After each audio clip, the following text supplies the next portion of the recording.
Hello, everybody, and welcome. It is the 14th of December, 2023. It is, the hell is today?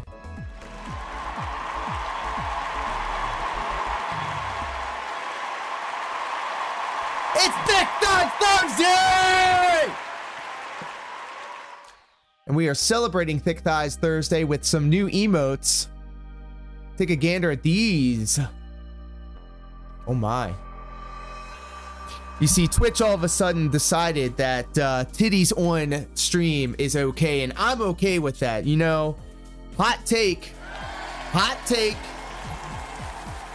But if these ladies want to put their titties on the screen, please, Jesus, just let it happen.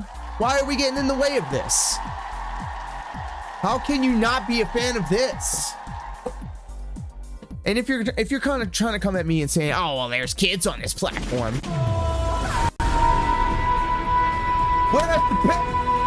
Where's the parents? You need to be smarter than that. You need to know what your kids are looking at on the internet. Hot take. I have no kids. I can't tell anybody how to raise their kids, but I don't know. I've been thinking about this all day, literally, because I'm on Twitch a lot of the time. More than I would like to admit. I'm on Twitch a lot. I'm on YouTube even more. And that's like the big discourse right now. Everybody's talking about these titties on screen. Oh shit! Oh shit! And thank you, Prolocar, for the one whole biddy. How are you, my friend?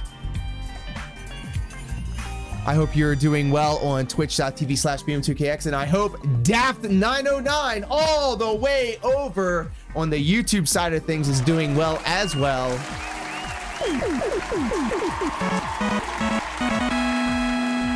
909 at Daft909. I love it. They say they're going to be live in an hour. 909.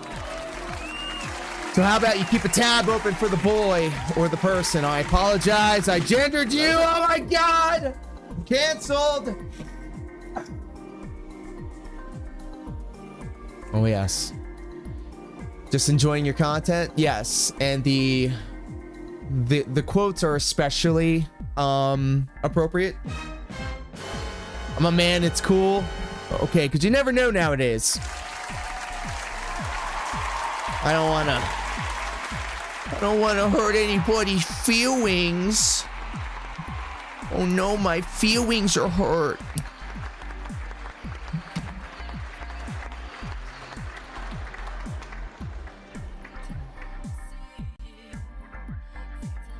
But it has been a while since we've seen each other in these circumstances. Every weekday morning, it is like you could set a clock to it. We do Stepmania streams every weekday morning, and I am in my fat boy era right now.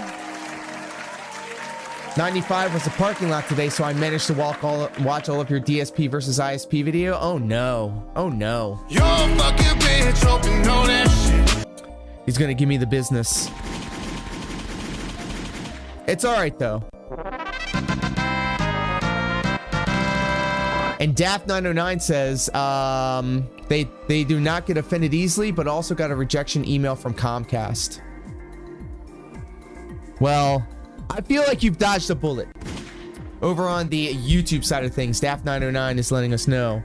Gave us a real-time update. Like, all of this seemed really fast, by the way. It just seemed like lightning quick the way that they went about doing this. But when we last left our hero, Daft909 was trying to get a job at Comcast. And in fact, that's how we linked up, through my DSP versus ISP videos. They said that they were trying to get a job through Comcast. And I was like, good luck, Godspeed. I wouldn't do it, but you know what? Do you, boo? Okay, I won't watch your videos. Unsub. By the way, we have so much to get into, but we're not going to go off on a tangent. Let me go ahead and like get this all out my head before I lose it. Daft909 over on the YouTube side of things, that they do not get offended easily, but they got a rejection letter from Comcast. Well, first off, you dodged a bullet, and it's crazy to me that they actually like went around and did this in the speed that they did. Like, when I put in my application to Comcast, it was like a year and a half later. I was up on a roof installing a satellite dish when Comcast recruit called me and said, hey, do you have an opportunity to come down at this time? And I said, bet, get me the fuck out of this shit. A really expensive bullet. Delta wants me though? Who's Delta? Big ups to Daft909. And if you need like a what is it when you like give a contact information to somebody? Delta Airlines, let's go. You know what? They say when God closes a door, they open a window. I don't believe in that, but lapse in paycheck. By the way, I have some news about some developments in one of the irons that I have in the fire, and all I can say is that I need to start getting familiar with pass-through green screen technology. Let me just go ahead and say that. Oh, baby, a triple!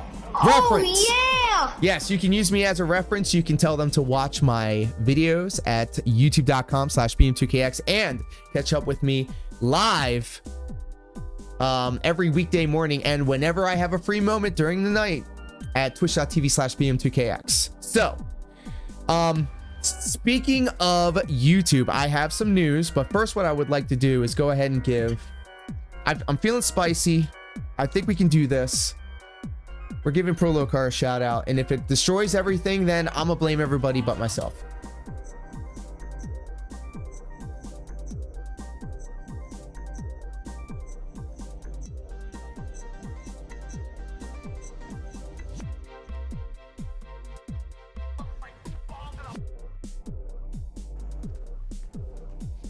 Fine, let's just sit in the chair and wait. I just sit here in the dark, waiting for you to come.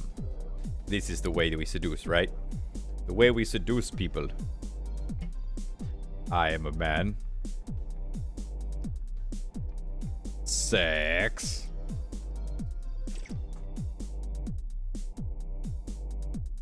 Okay, so that was a content, ladies and gentlemen. Dak909 over on the YouTube side of things says, I saw Godzilla -1 today with my friend. I heard that that was an excellent movie, and I'm absolutely trying to see that with the lady. Stream dipped? Oh boy, almost. Better luck next time, right?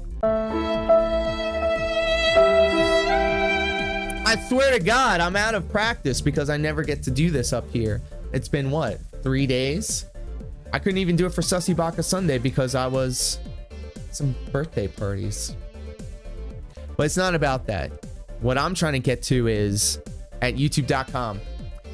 I'm putting out a challenge. And you know what? I'm going to be disrespectful about it because apparently that's the only way you can get shit done on the internet. I'm going to be as petty and as toxic as possible because, you know, DDR stream is better. True. True. I'm not even gonna front. That's probably the most fun that I have. And in my fat boy era, as I'm now off my keto diet and eating garbage for the foreseeable future, I would love to see how it affects my DDR because I felt like I've come into my own and really have like improved in my stamina, in my breath. My cardio is incredible. I don't feel like I'm going to die after I have my professional wrestling matches. So I'm thinking, like, that I need to eat more calories. I'm in a calorie deficit every day. I don't want to look sickly, but I'm not trying to be like a thick boy either. Nice shot. So I'm going to see how my body and my cardio and my wind and all that keeps up while I'm eating garbage, but still remaining active.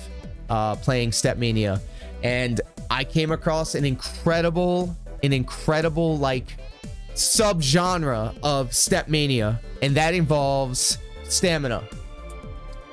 The stamina packs that people have been making and what I have played for a small amount of time this morning is my new favorite. It's the new meta in Stepmania right now. You can be a tech player, and essentially a tech player gets the steps and the crossovers and the brackets and the foot switches and all that. Stamina pushes you. It's constant streams of arrows. Those are my favorite types of step charts. And from the very brief time that I had with those packs, I'm already in love and I'm looking for new packs to play and lift. But now I'm old. Muscle said, fuck it. Yeah. You've always needed to eat more. Yeah, because I'm a dumbass. I never ate. And when I do eat, I eat like I go crazy. Like today, for an example, what did I have to eat? Woke up, had a bulletproof coffee for some reason, played DDR. Then I went and got 2 donuts from 7-Eleven, drove to Arby's, had Arby's for lunch, buffalo chicken sandwich with curly fries and Arby's sauce. On my way home, grabbed an ice cream cone from Wawa. And then when I got home, I got my Olive Garden leftovers and heat them up. You can eat big on keto, bro. I do, but I don't know. I don't feel as bad as I used to when I'm going off my diet. Like last year it was terrible, but it ain't about that. Thank you, Daft, for putting over the content. It's a lot of work, my friend. It's a lot of work. And that's why and I'm gonna do the announcement. I apologize. I keep going off in the tangents. 24-hour stream, but should I put my PayPal link in my Cash App out? Yes, absolutely. I took my tip jar thing down on my Stepmania thing because I have the thing at the bottom. However, I've come to realize that unless I overtly tell these people to do these things, they're not going to do it. So that's why now I understand why Phil talks about it all the time. Guys, support has been slow. There's multiple ways of supporting. You can super chat, you can super sticker, you can send the tip, which is the fastest way he can get that money. If he doesn't bang it over your head over and over and over and over again, these dents are not gonna listen. Hope your health is not negatively affected. Hey, it couldn't have been worse than what I used to do to it. So we're gonna leave it at that. But yeah, none of those commands work, Prolocar, and they're not gonna show up on the screen either because I have it filtered. So all exclamation point things will not show up. We do have the exclamation point Discord link over in Twitch. So if you do exclamation point Discord, you can get to the Discord, the super secret Discord where the boy ZG Beans have been putting a fresh coat of paint on there. Absolutely loving it. And yeah, no exclamation point YouTube or Twitter. However, let me tell you about what I've got going on the YouTube side of things, okay? Gotta talk to me. You want to talk to me on Discord about Discord? Yes. Do you want to talk to me on Discord about Discord? Or, well, while you're mulling that over in your mind, over on the YouTube side of things, Daft says, him doing that makes me run away and my wallet stay closed and locked tighter than a vault. True? But maybe what I need to do is like show my titties off. Like all the Twitch streamers now, it's legal. All crime is legal. You can put your titties all the way up on Twitter, on Twitch. But it's not about Twitter and Discord right now. Now we need to have a business meeting. Hey, yo. See me in my office, Prolocar. But over on the YouTube side of things, I laid down the challenge. I was looking at my analyticals. Another one. And I thought, you know what? Stranger things have happened. Wanted to end the year strong. I'm definitely thinking about doing the 24-hour Stepmania stream, but I want to challenge the audience across Twitch and YouTube. Full nude is okay on Twitch now. Now for real, need to do some lunch. Yes. We got to get our lunch date on. Something that's not Buffalo Wild Wings, something nice. And you're the foodie, so I will defer to your expertise in that regard. But now, in regards to what we've got going on YouTube, I've been looking at my numbers in the YouTube studio, and it's incredible to me to see how many people have latched onto the channel, whether it be in passing or through the comments that I've had with everybody across all of the videos. I always try to reply back, and I always try to engage with everybody that reaches out and talks to me about this kind of stuff. Good Mexican buffet pizza, I'll tell you where to go. I'm feeling like a pizza, followed by Mexican. I would love to have a very good pizza, like a delicious slice. Buffet seems a little suspect to me. Here's the thing. tangent, by the way, tangent. In the 2 days that I've gone off my diet and I've decided to go out and eat like real food, so they say real food. Run.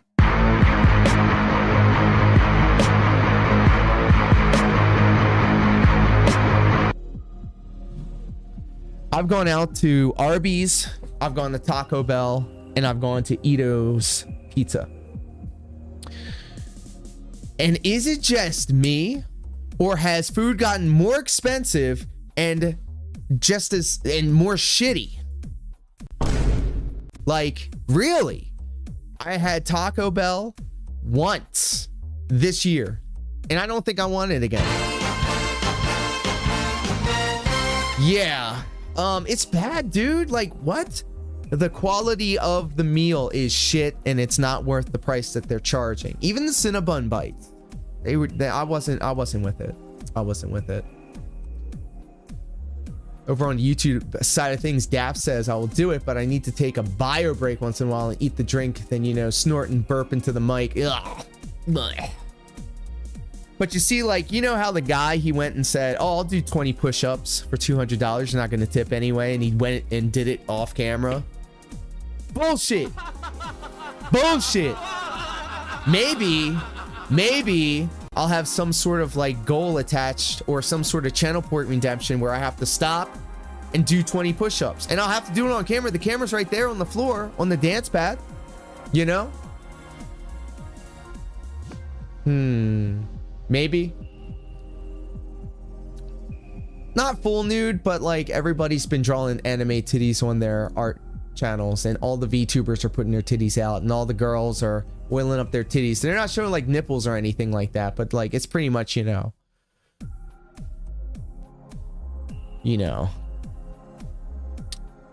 Burlo Car says, I know a great pizza joint and a phenomenal Mexican spot for your information. Well, I want both. I want it all. I'm gonna go ham. I know a great pizza joint and phenomenal Mexican. It's just the Taco Bell you went to. I never had a problem up here. Maybe. And thank you for the 1 biddy. Polo car. How come it's not showing up on the screen? That's kind of weird. Or is it showing up on the screen and I'm not noticing it?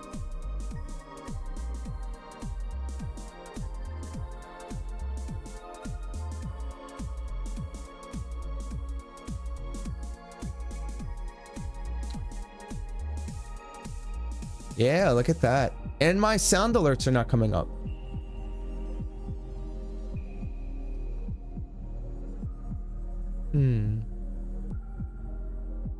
Not showing. Interesting. Hey, ladies and gentlemen, kings and queens and everybody in between, help me in welcoming on the YouTube side of things, Dr. Phil Fanfiction. How are you, my friend?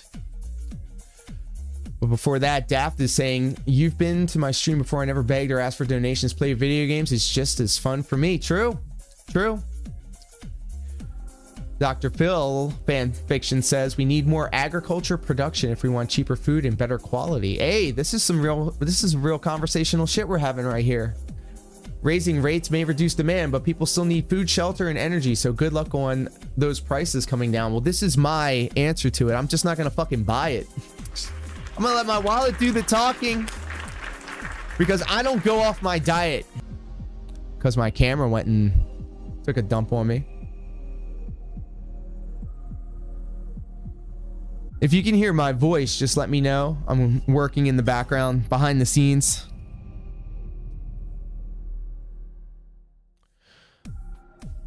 Just for everybody's information, I am still here. I am trying to connect my camera, which is actually an iPhone connected to the camo. Hey, there we are. Okay, thank you, Dr. Phil, over on the YouTube side of things, and thank you, Prolocar. Oh no, Comcast hacked me.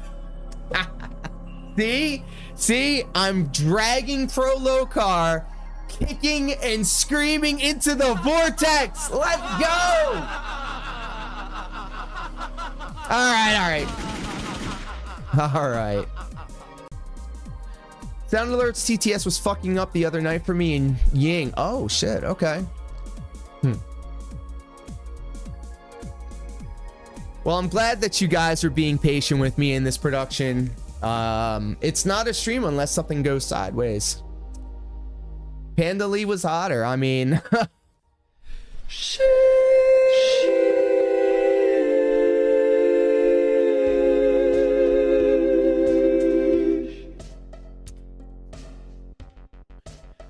And you know how he's never talked about that shit ever again? He's still, okay, so let me take that back. He's still talking about the malice Comcast employee that was taken care of. And, it's just something that he can put in his back pocket, so whenever he's losing in Street Fighter, he could say, oh, it's the Comcast. You know what, motherfucker? It's me. It's been me the whole time. You see this knob right here? You see this knob? This is the kill switch. This is to make your internet slower, which is bad, right? But then also apparently if I go it this way, it makes your internet faster, which is also bad apparently. If you have high-speed internet, apparently, according to the guy, it's just as bad as not having... You know what? I can't even say it. Like, can you explain to me what noise again? What noise is again? I like that part. I tried to dumb it down for the layman's, you know, but... Noise is it. There's a noise floor. And we do have a real-life Comcast tech in the chat over here. So I better watch my P's and Q's. But essentially, if you and me are having a conversation, this is what I always told my customers. If you and me are having a conversation, this is the upstream and the downstream. This is Comcast headquarters and the Comcast equipment exchanging a signal. And if somebody was screaming, somebody or landscapers are outside, you know, that's noise in the line, right? Right? Yeah, you definitely dumbed it down. Yeah, Obama's listening. But yes, a half hour later, I still haven't even gotten to the big reveal, to the big announcement. I mean, the cat can cause ingress, yeah? Yes. The cat can chew on the line, and ingress and egress and DBs, yes. But here's the big announcement that I have for the YouTube side of things. Talk about your show while you're talking to me. Well, I have chill, meaningful, positive interactions with my chat. You know what? I'm kind of mad that Sound Alerts isn't working right now.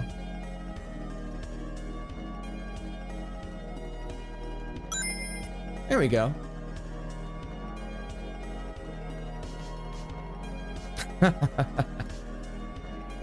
But yes, this has everything to do with this notification that I just had pop up on my Twitter. Might need to log in again. No, it's working now. Thank you for the one biddy, Prolocar. Here we go again. And there we go. That's what I like to see. But here is the big announcement. It has everything to do with what I just had presented to me on Twitter.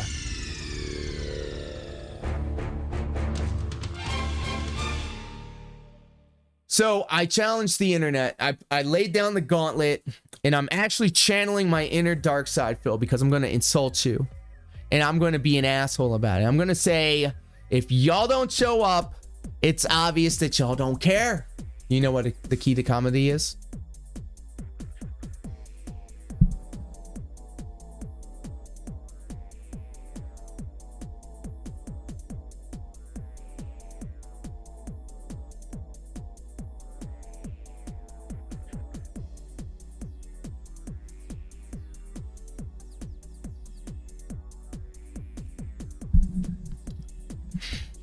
Looking into the ring light without blinking really hurt my fucking head.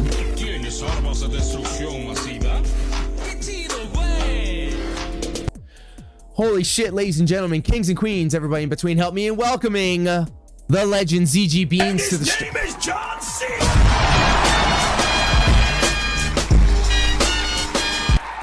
tangent after tangent after tangent.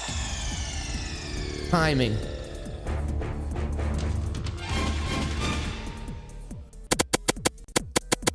Thank you, Prolo Car. His name is John C.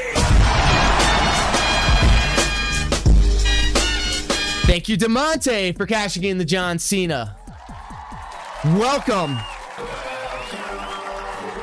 We're almost 40 minutes into the stream. I haven't even gotten to the first. And his name is John C.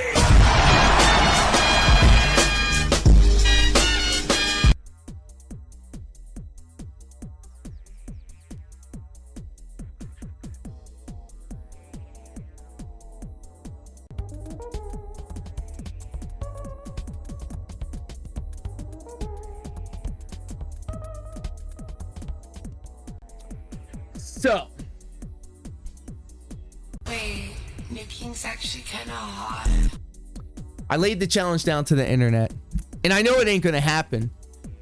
It ain't gonna happen. So I am confident that I will not die on this hill. If we are able to get this channel, youtube.com/bm2kx, to partner before the end of the year, I will shave my head. I will shave all this off. And his name is John C.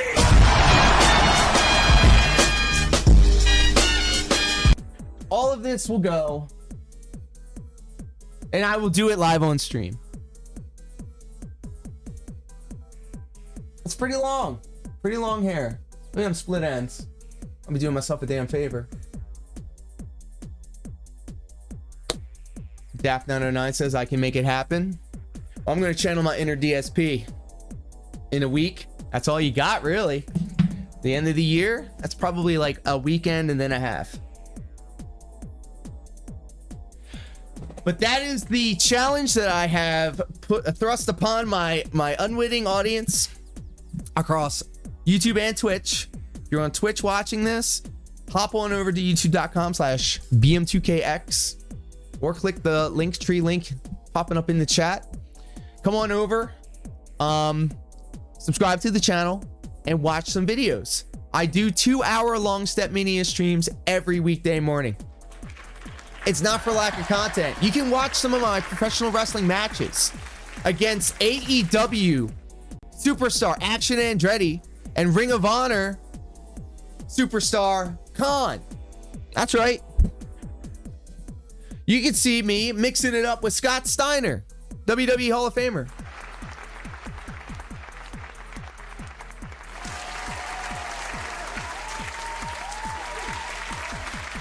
You can watch my cringe old shit.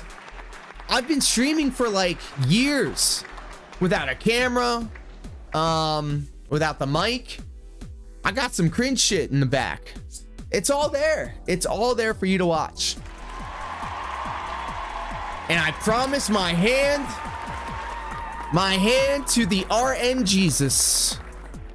You're in the right place for shitty music. I will shave my head of all the hair live on stream. I don't think it's gonna happen, and that's why I'm confident in saying it. Prove me wrong. Prove me wrong. Excuse me. The gauntlet has been thrown down. What are you gonna do about it? Perlocar says tomorrow after 3 or 4 food time possible. If not, then next week for your information. Let me think here. I think I can do that. We got a lot of moving parts behind the scenes. Lunar is a myth at this point. Nah, I got a video that we're gonna watch, and then we're gonna jump into the game. That's gonna be the plan. I thought that we were just gonna have a quick little 15-minute conversation. We jump over to the video, and then we start playing until the heart shows up, and then it's Volcano Hybrid time again. But I've just had so much fun hanging out with all of you guys. It really does mean a lot. Thank you so much for hanging out with me today, either live or on the replay. You could have been anywhere else on the internet, but you're here with me and you're here with us, and I appreciate that. Whether it be because you're a fan of DDR or Final Fantasy or Adult Swim or our shared disdain for the guy. It really does, you know, mean a lot that we've all come together in this weird little Venn diagram of people. But what I want to do real quick, now that we've got the announcement out the way, hanging out with Prolokar and such, closing all this up, but I'm trying to stop in to a good friend who dropped a ton of gifted memberships. Maria, oh my goodness.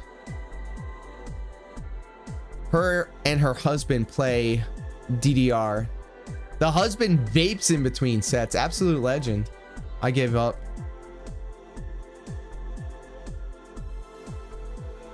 Let's go. I'll keep you tabbed open. You'll check back later? I just jump into the game, sadly. Well, here's the thing. Like I said, I've streamed for, it's been a while. I don't know. I don't really keep count, but when I started taking it super seriously was when I quit my shoot job at Comcast, I think 2 or 3 now years ago. And I said, all right, I'm going to lock it in. I'm going to keep doing this, and I'm going to keep trying to do different things and see what works and see what doesn't work. And I think I found a very good, like a very good routine when it comes to all this stuff. I've literally maintained the schedule that I have with what I've got going on in professional wrestling and just taking care of things, handling business around the house, to be able to do a consistent stream every weekday morning. Like, I know that no matter what, if I can't get to doing these types of streams, I've always got the Setmania streams.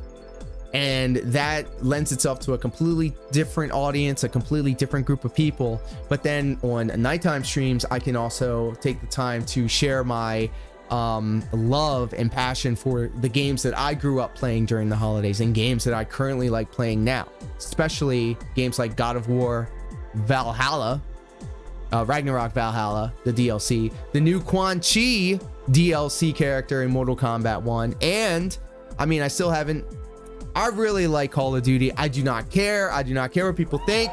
Call of Duty is like comfort food to me. I will play it forever. I will get every version of the game. And if I got a free half hour, 15 minutes, I'll just hop in the game and do whatever. However, I don't think that equates very well to, you know, stream. So I have to kind of build what I got going on, making these things events, because I want this to feel important, because I think it's important. And I hope that that resonates with you guys. That's why I take all the time to make all of this stuff. I spend more time making this stuff up and putting it together than actually streaming. And I watch back my stuff and I try to take notes and I try to see what's wrong with the microphone or the camera or any of this stuff. And it's just like, you know, it's a work in progress, and I like doing it. I like seeing the results and seeing the stuff that I did between now and then. It just keeps me motivated. So thank you for allowing me to do this and have fun while doing it and being a great audience.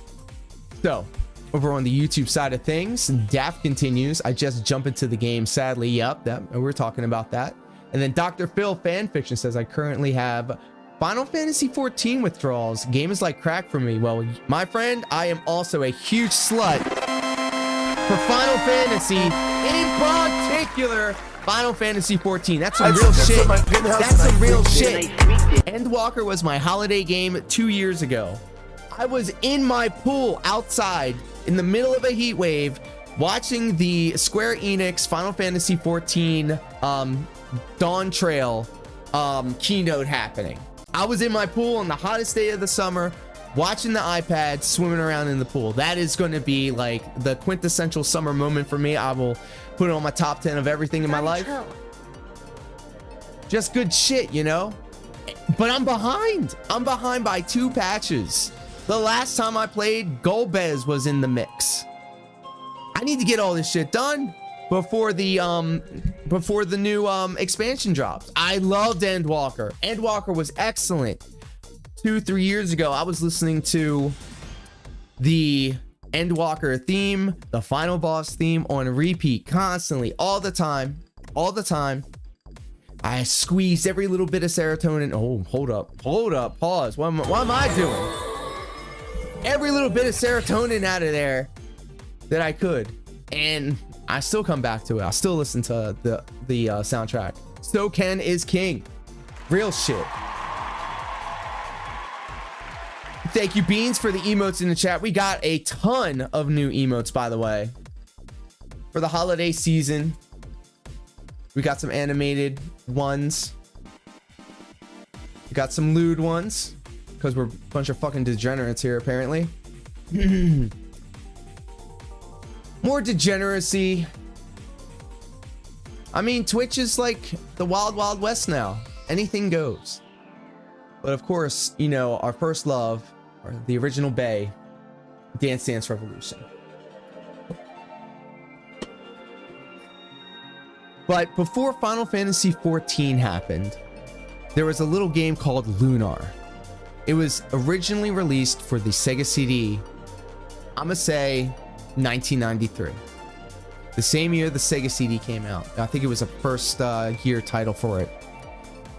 I got Sega CD and Lunar the same year that it came out. And it was my first experience playing an actual RPG. An actual RPG. I was a kid, a wee lad, if you will, when I first played Final Fantasy 1 for the Nintendo Entertainment System. And I hate that. Smack myself. If it wasn't for Darkside Phil, I wouldn't have known about swaying on camera and then doing ands and uhs. So whenever I and I hit me. It's the only way I'm going to learn. Couldn't agree more. I was a savage raider when I was progging UCOB. I would raid all day if possible. Which one was your favorite raid? I gotta say, Omega was my shit. Only because Alpha, like, it was a full-on, like, expansion type thing. The whole thing at the end with Alpha makes my heart smile. Made my eyes water. Unhealthy. Had to stop. Hey, that's fair though. You recognized there was a concern, there was a problem, and you took the steps in order to fix it. And that's real shit. That's real shit right there. You are a better person for that. Big ups to improving yourself and doing better for yourself. I'm a huge fan of that, and I love hearing that type of shit. So big ups. But yeah, I played Final Fantasy 1 as a child on the Nintendo Entertainment System, and I didn't like it because it wasn't Mario. My dumbass smooth child brain didn't understand the excellence that was Final Fantasy 1 and its time loop story and its mechanics and its story and its soundtrack. It wasn't until after I played Lunar that I knew that RPGs was something that I was really into, which then helped me be more acclimated to games like Final Fantasy VII when that came out, which then caused me to go back and play 6, 5, 4, 3, 2, and then 1, and then go on to play Tactics Advance A2, whatever, for Game Boy. Final Fantasy 10, 9, didn't play 11, played 12, loved 13, the entirety of that series. Loved 13. 14 is Bay, #1 Final Fantasy for me. 15, kinda also a holiday game. Got better as they released DLC. And then of course, Final Fantasy 16, I'm in the middle of playing right now. In fact, I just cleared the Bahamut boss fight, which I think is awesome.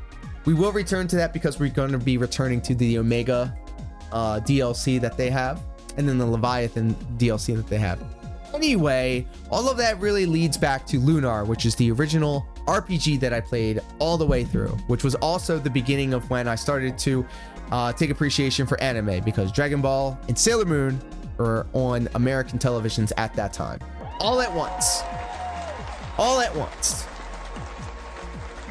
And so in my weeb brain, in my basement dwelling weeb brain, I thought that all of these brand new things in my world, obviously as a kid, was very impressionable on me, which eventually grew and evolved to what you see here in front of you.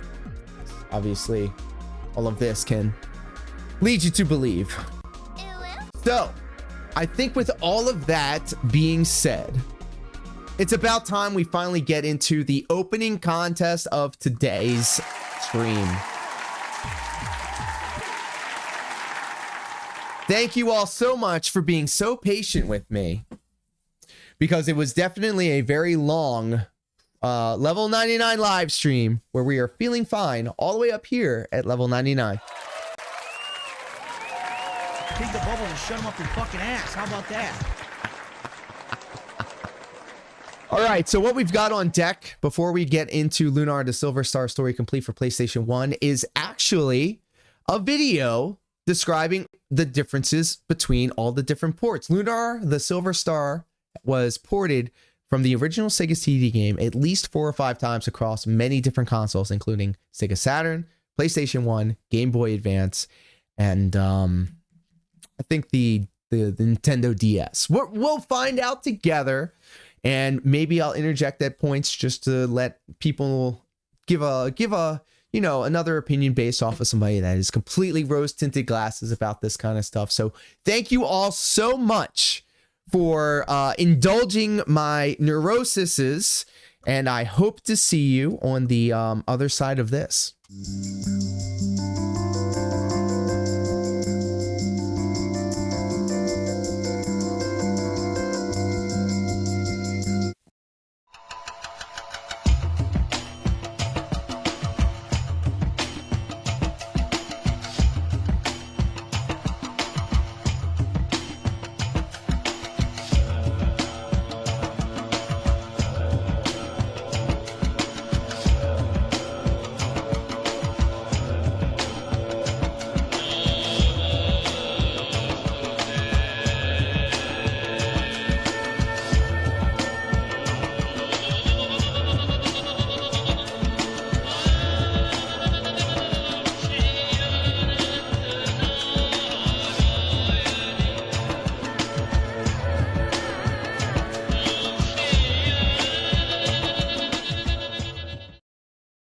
All right. Hey, yo, everybody. Welcome back to the shit show.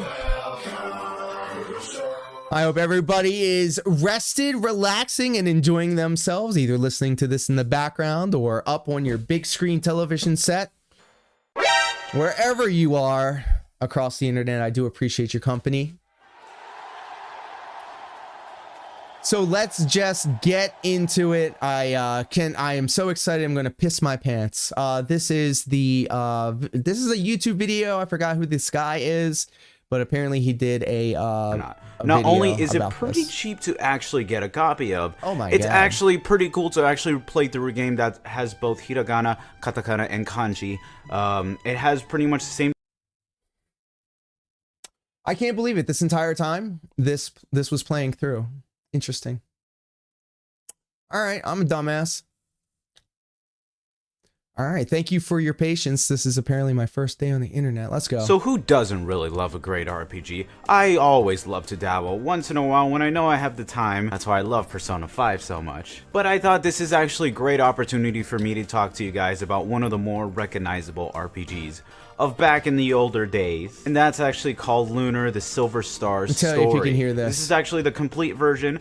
But of course, since this is a port versus port, we're going to be looking at both the Best raid PS1, for me the was Sega Saturn, the Sega CD, 9S. That the was Game the Boy first Savage Advance, I and cleared. the The nostalgia alone PSP. makes I don't it think top. I'm going to be looking at the PC Hey, or iOS version. look at that. But mostly all the most Beans over accessible on the versions YouTube that you side of can things. get. How are you, That's my what I'm going to friend? be looking Thank at you for today. hanging So out. I think you guys need to sit back and see why Lunar is Silver a Star great played it long RPG ago. to actually Yes, play. excellent. And maybe see which version might suit for you. I know this is going to be a long video.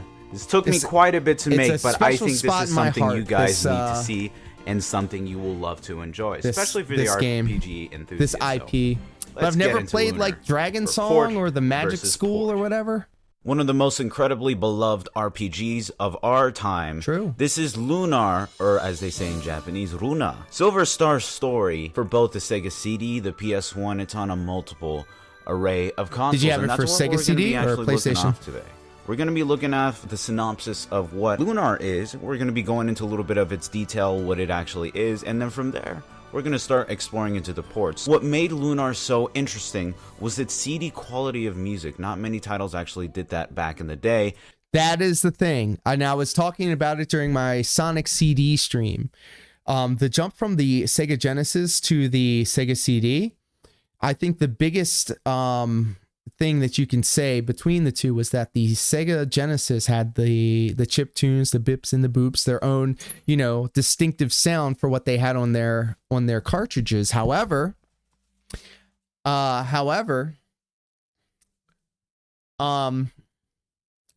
Sega CDs, obviously you could just burn music into it, Red Book style, and it was a generational jump from blips and bloops to actual orchestral sounds, and that was the thing that got me. That's what hooked me in, because obviously I was growing up playing games that had bips and boops, Nintendo and Sega Genesis, and then going to actual full orchestrated sounds in Sega CD games, specifically Sonic CD, Echo the Dolphin, and then Lunar. I mean, it was no shot. And what Working PS1, Designs wanted this is to what do we'll was be to playing bring tonight. a premium RPG with the best quality possible at the time.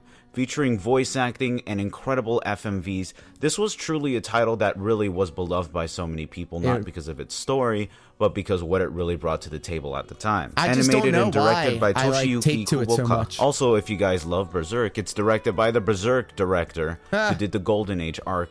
We actually start with our MC Alex and Null, which is pretty much a classic coming-of-age story. Alex has a role model named Dragon Master Dine, who was able to fight against evil. Tell me if you've and heard this protect story the before. goddess Althena. Of course, we don't really know what happened to Dine except knowing that he actually passed away. Alex sets out to become the best he can be and to really become just like Dragon Master Dine. Of course, we do have many different characters such as Luna and Ramus, who are actually thrown into the mix with the great Ramus. I always said Ramses.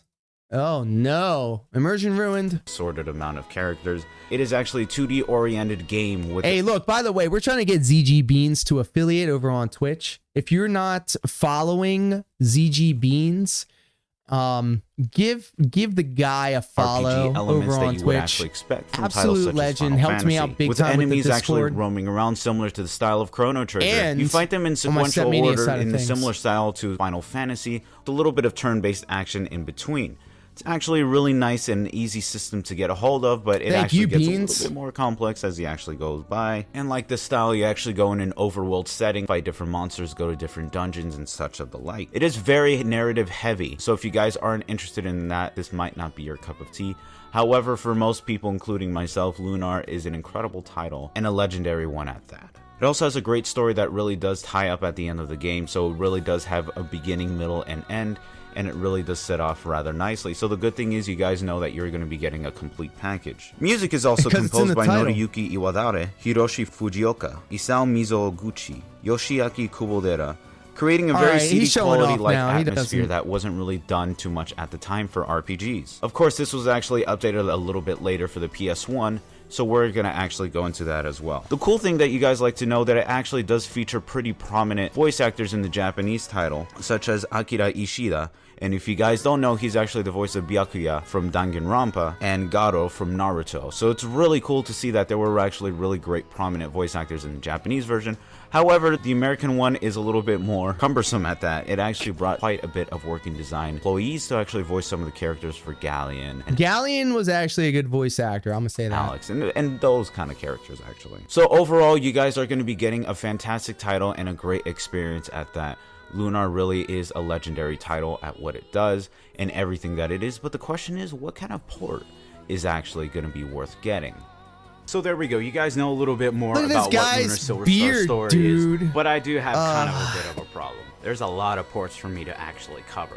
I don't know if I could do it both articulately and informationally. So I asked one of the good homies here. I know he's a huge fan of the Lunar series, especially the first one. Hey, Fight ladies Club and gentlemen, Hubs. kings He's and gonna queens, actually be and everybody in helping me between, out help me today. in welcoming So, Hubsy, how are you? SOS Please Farm to help the me. stream. All right, how can I help you? Over on the Twitch side of things. How are you, my friend?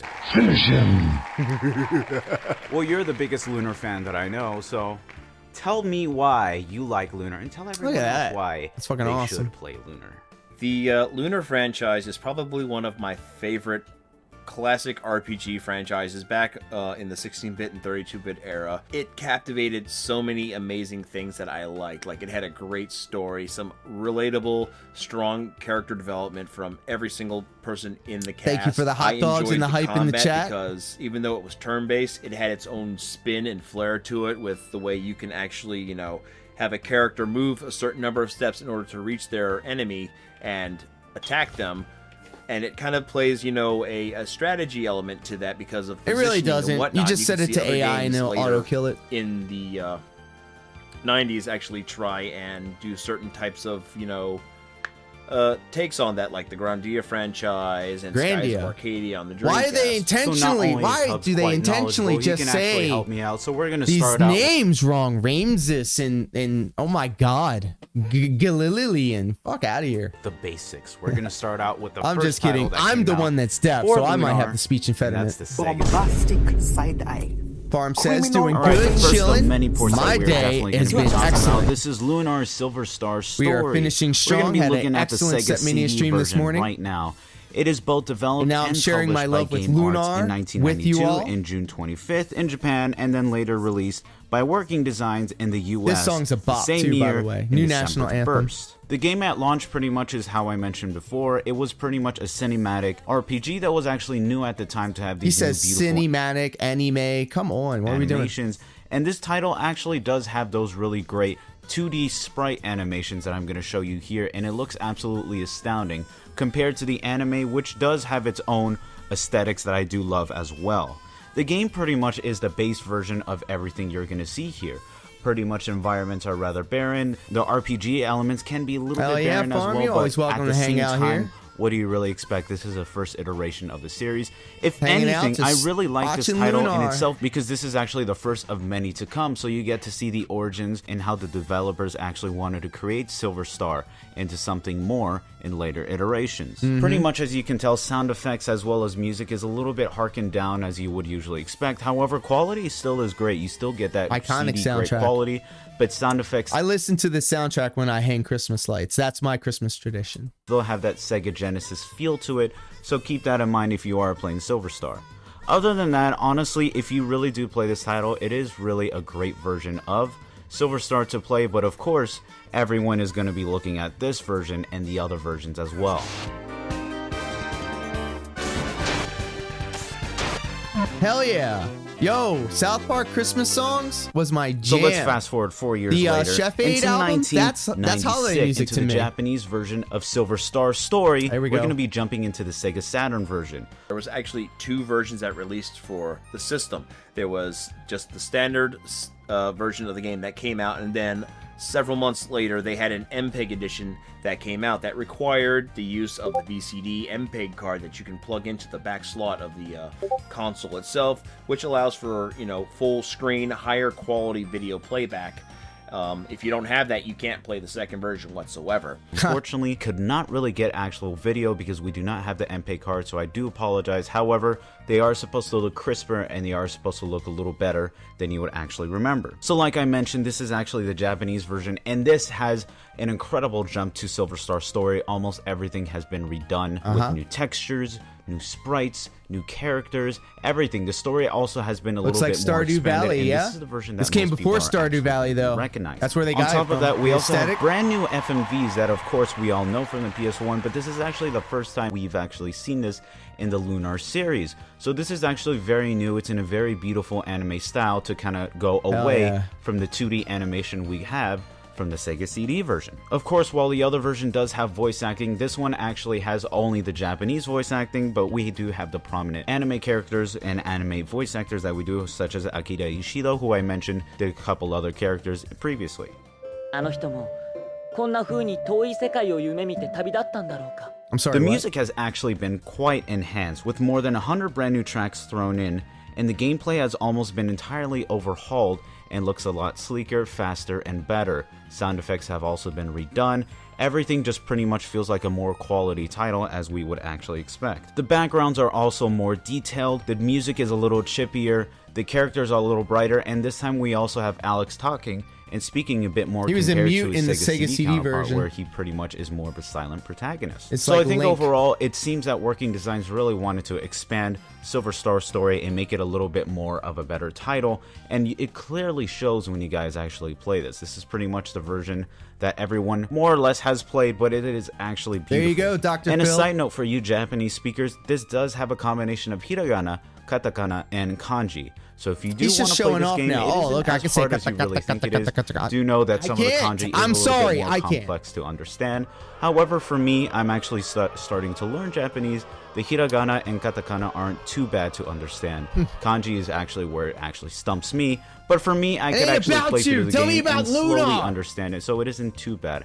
I'm pretty sure for experienced Japanese players, this would actually go a whole long way, but I'm pretty sure you guys would love that little tidbit as well. The Sega Saturn version, in many aspects, is kind of the He makes it sound so easy too. That's true. Of the 32-bit games that were developed, and there's a lot of reasons that factor into that. It was the first one that was developed out of the 32-bit games. Now, the Saturn version overall has better quality graphics. I mean, even though it's hard to notice at first, but you do notice it. It has more frames of animation when it comes to certain games or certain elements. Make it like sound the so easy combat. too. Yeah. It also has more parallax scrolling layers, which you can definitely notice if you're walking around, let's say, the woods at the very beginning of the game, or the cave at the very beginning of the game as well. For some reason too, I don't know if it's just me, but the music sounds slightly better in the Saturn version as well.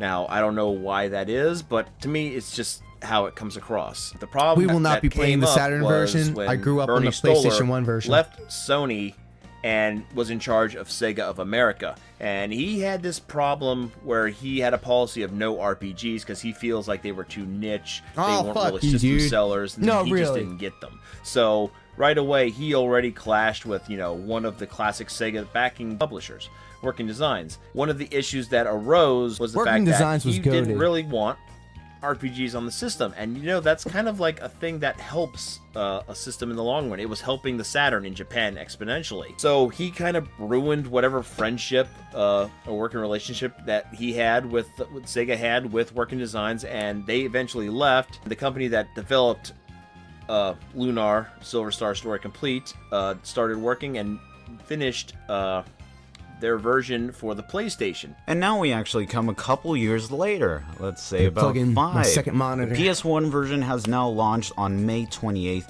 1998 in Japan, and somehow a full year later, in the exact same date, May 28th, 1999.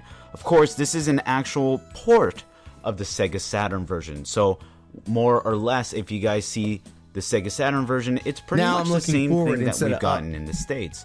Aside from, reworked textures, higher quality backgrounds, and all of that jazz. The music, of course, has been slightly more revamped. It is a little bit more crisper. When you guys look at the comparison at the end of the video, you're going to see exactly what each version is going to put. So keep that in mind when we're going to actually go through that. You're going to see the different versions. But of course, featuring 24 more voice actors, the same voice actors who did the Sega CD version have returned for the Working Designs. They're pretty much all Working Designs employees, and they have returned to reprise their voices. Besides everything that I've actually noted in the Sega Saturn version, you're pretty much going to get the same experience that you got in the PS1 version. Damn right. So this is actually the most accessible for most people. You're going to be getting the most general enhancements aside from, an actual English translation and a few other things as well. Of course, expect the cheesy voice acting. While I do actually prefer the Japanese voice acting just because it is a little bit more professional, it does have some charm in the 90s. And I think it shouldn't go without saying, the PS1 version is also very notable for it being a collector's edition. So inside you do get a couple things such as a map and a little bit of a strategy guide, so it allows you to actually just look at the game and lets you go through the first section of the game. It's a cool little tidbit, and I Silver think a lot Star of Story people and Eternal should Blue. know about this when they're going for Lunar. I think everyone knows, but it's a nice little tidbit. So look, what a lot of people don't know, and this is actually what I do, you can technically play the physical copy on your PS3, transfer the save data to your PSP, and play that on that version and then switch in between. I actually do this with a lot of PS1 versions, but it really does come in handy, and I think it's actually a cool little tidbit that I think people would know. So technically you can get a portable version of this, but now there are 2 other portable titles that we're going to get into. And one of them is probably the most drastic revision out of all. Why is he saying it like this? It was a good one. It was good.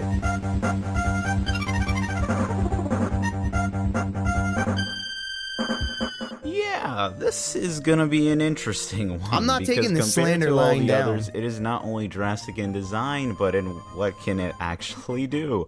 So it was released by Ubisoft in December 10th of 2002, and this is pretty much the story of the little engine that could. Just try imagining fitting a CD inside of a cartridge, and let alone a Game Boy cartridge. And yeah, it's interesting to say the least. It's so of good. course, due to Fuck cartridge off. limitation, you know exactly good. what's going to come in. FMVs are going to be scrapped. Music is going to be at a pretty low quality. We're not going to be getting the same backgrounds that we got in the Sega CD version, as well as the Saturn and PS1.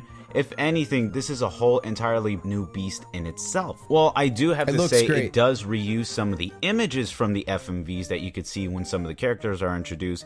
It does have a brand new viewpoint, which is rather chibi in design. So if you're into that, this might be something you want to look into. Of course, this game does take liberties in the story and design, as you can see that Nash comes in very early in the game when he's supposed to come Nash? in at least 5 hours You've never explained later. anything. But anyway, this game way he is said it could have rather been odd better. in design. I will say that the larger character sprites do look a little nicer compared to the smaller ones that we do expect, so I do think that does have it going for it. But if you want a very drastically different perspective on something that you've probably already played, this is something maybe you want to venture into. It's rather interesting in that design. Some of the things that Rico have touched on, that there was, limitations in regards to the size of the Game Boy Advance cartridges, and with that, it pretty much hurt the game graphically.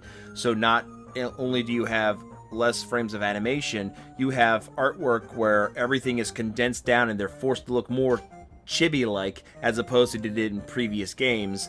Especially with the They were enemies. always chibi. They don't Fuck look outta as here. amazing detail-wise because they're smaller, more condensed. Some of the other issues I have with the game, which are some major changes, was like the overworld map now is more of a point-to-point map grid system as opposed to like where the Saturn and PlayStation version you actually walked around on an overworld map. I do with miss no random overworlds. encounters, or like the Sega CD version, Mega CD version, where you can actually walk around on the overmap and get into random enemy encounters. Other issues was that the audio just didn't sound that great whatsoever. It That's was true, I'll give really it to something him. that just didn't really click with me. It was very unmemorable. And the game was incredibly short. I believe it was something that I could beat in under 20 hours. So I wish I had it was 20 really hours to play a game. A pocket-sized version of Lunar in a nutshell. Not really something I would recommend playing. Damn. I played it.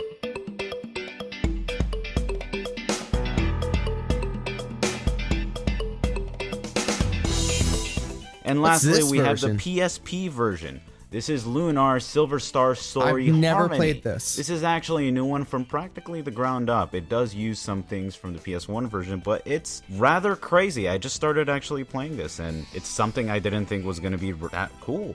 So this was released in Japan in November 12th of 2009. Later released in the States in March 2nd of 2010, and pretty much this is a whole new everything.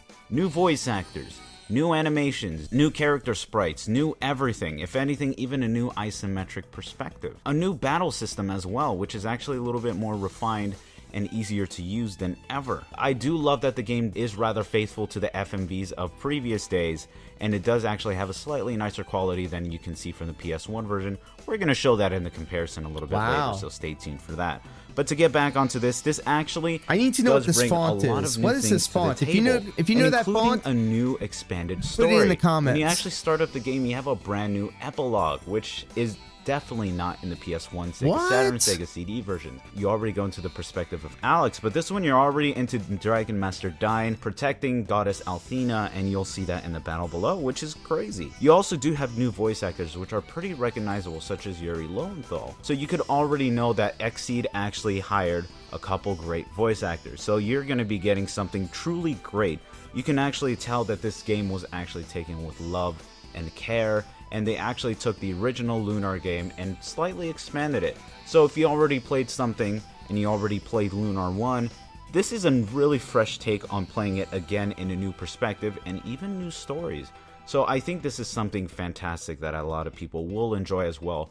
I don't want to expand too much on the PSP version, however, I think a lot of people would love that I actually threw it in. Maybe I'll expand on this a little bit later, but this is pretty much all that you'll have to see for all the ports. So now, of course, we're going to go into the comparison of the game, and this is where you guys are going to absolutely love. We're going to start from the Sega CD. I want to play the PSP version of this, you guys are actually. going to see the different perspectives one by one, and you're going to see what you like. So take a little gander, sit back, and enjoy the show.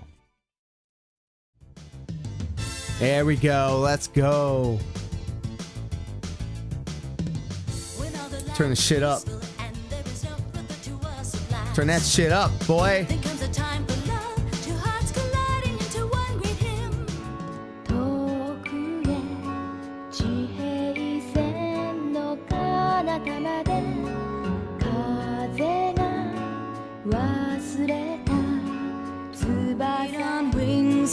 There it is.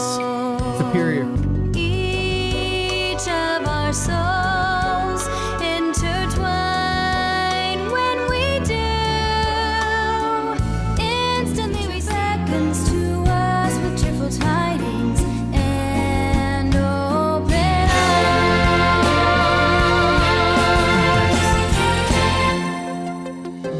So now our journey begins, bound for a new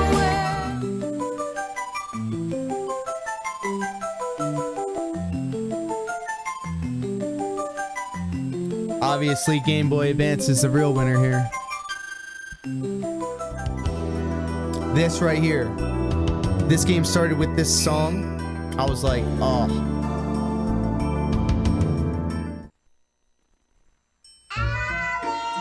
Iconic. いつか僕も行くのだろうか。あの雲の流れる果てを目指して、僕自身の冒険の旅へと。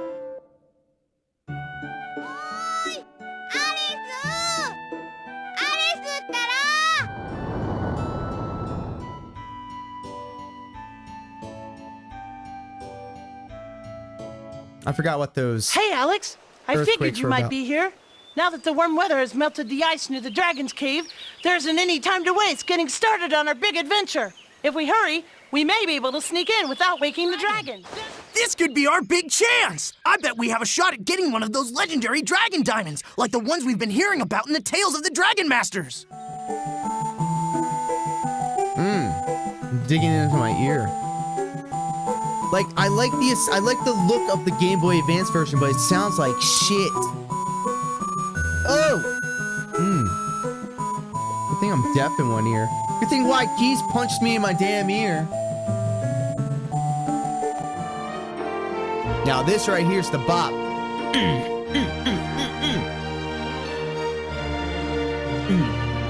This is fight music.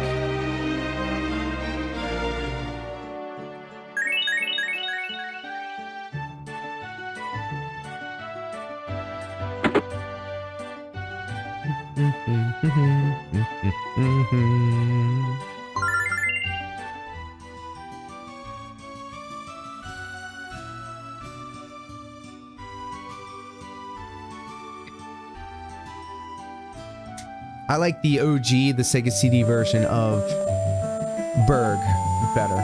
The music.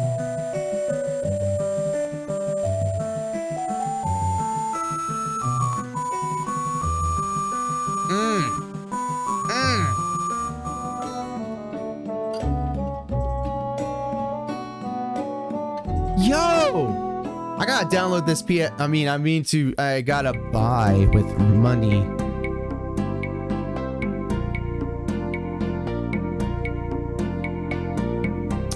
That's the music right there. And the Sega Saturn and PS1 version was a little bit like brighter and cheerful.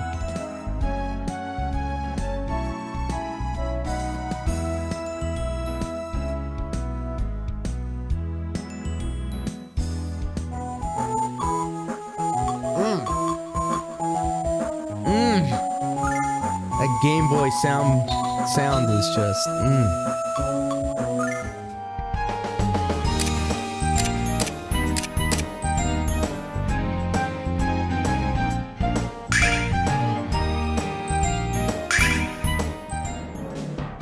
This right here.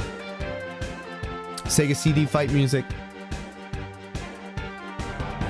I think we played this once last year. Didn't get very far. Soundtrack is great, but like now playing it with modern sensibilities, it's the same looping, maybe minute-long song over and over and over and over again. And at the time, I was still enthralled with the fact that it was actual legitimate music.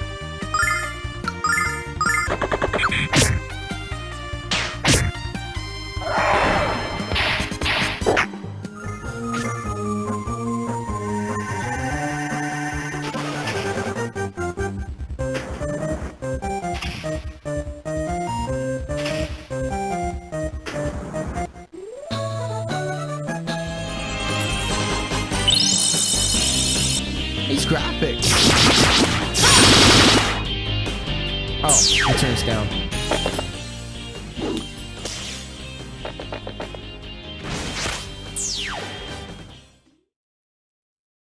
So thanks to Hubsy Wubsy, we actually got a little bit more info about the Lunar series, and I didn't even think about goddamn Bernie Solar. But the question is, what is the port that you guys think that you should play?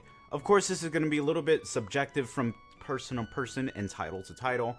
However, for my personal recommendation, I would actually go for the Sega Saturn, believe it or not. Not only is it pretty cheap to actually get a copy of, it's actually pretty cool to actually play through a game that has both hiragana, katakana, and kanji. It has pretty much the same thing as a PS1 title with a fraction of the price, and it has Japanese voice acting, and it actually sounds rather cool. I think Hubs actually kind of sold me on this. But Hubsy, what is your favorite one that you need to recommend to everyone?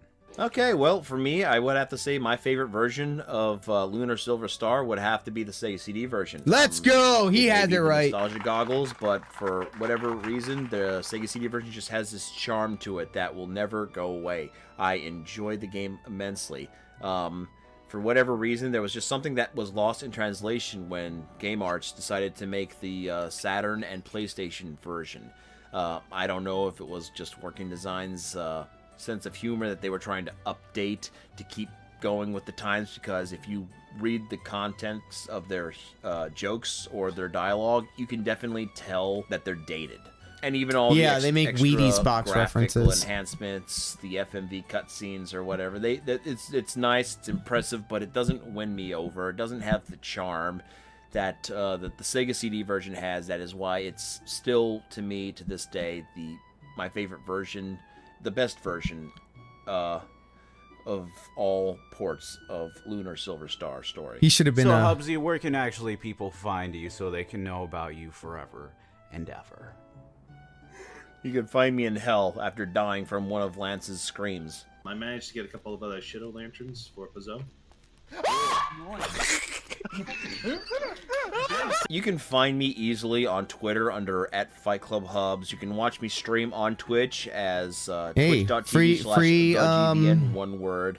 Free you can credit check right out my there. There you go. You're welcome. Channel on YouTube, free use, baby. Which is where Free I use. archive all my streams, and we out whenever here I make doing a free video or use. two, it'll go there at FightClubHubs, which is my channel name, and if you want to check out my website, it's gamingvisionnetwork.com. There you go. That's me in a nutshell. So I want to thank Fight Club Hubs. Thank you so much for actually coming. He actually was an incredible help. And thank you, man. My pleasure. Thanks for having me here, Rico. Seriously. Thank you. All right, enough of that. You know what? Okay, we're done with this. Get out of here. That was the content, wasn't it, ladies and gentlemen? Thank you all for indulging my neurosis. I'm a huge fan of Lunar, the Silver Star story. and I love sharing my love with you guys because I love doing it. And this is a lovely channel, and you are all lovely people. But I feel like it's time. It is time for us to actually jump on over to the game an hour and a half later. So, with all that being said, I hope you see me on the other side of this.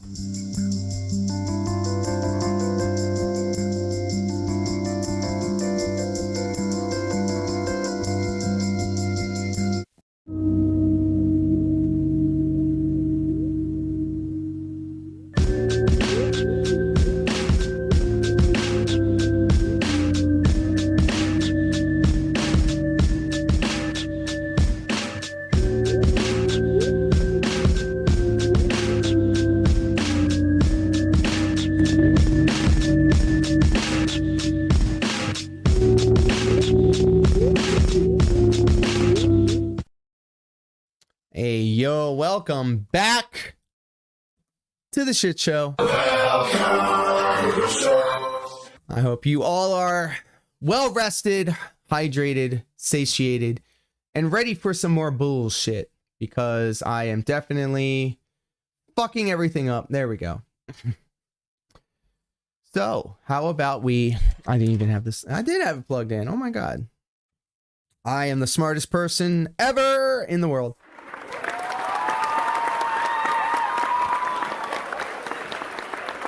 Let's play some Lunar, huh?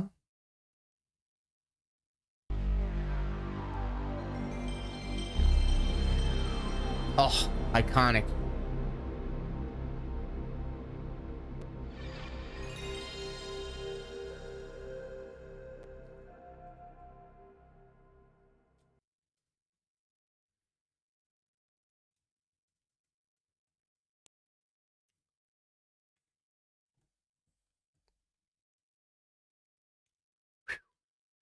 Yes.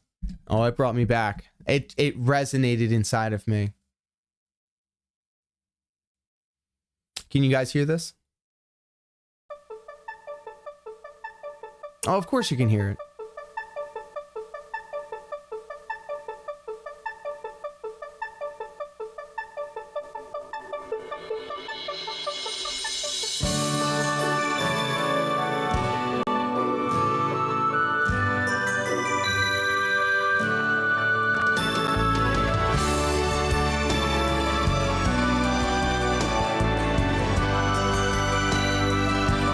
Somebody in the Final Fantasy X-2 video said, "Thank you for listening to the intro music. We're doing it here." In your dreams, magical thoughts, all things are real unless you dream they're not.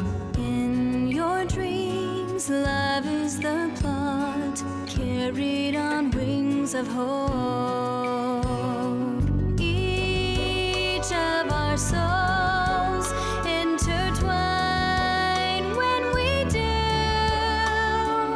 Instantly we see it, the time to grow and be it, when everything is pinned on a hold.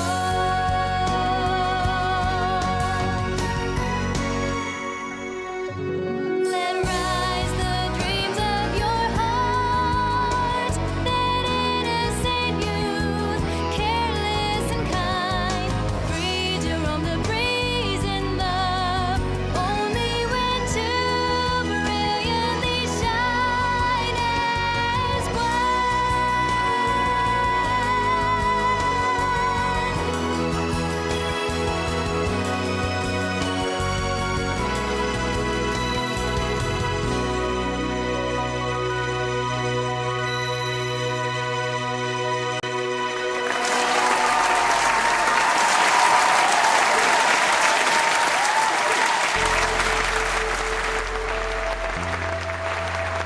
What did I tell y'all? What did I tell you?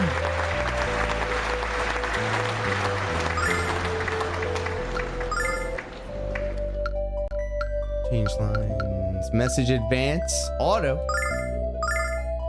Message speed fast. Shock. Shock. What's that? Yes.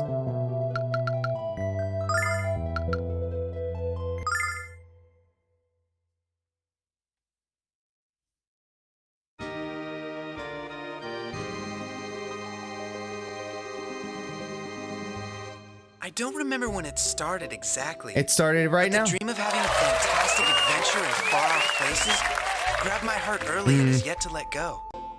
You see, my hero is Dragon Master Dine. Outside my village, there's a monument made in his honor. His adventures were the most fantastic of all. Fighting evil, risking death, protecting the goddess Althena. It's all so exciting. One day, I want to have adventures like that.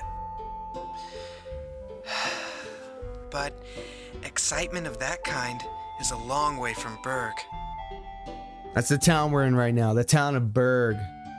Alex! Oh, Alex! Where are you?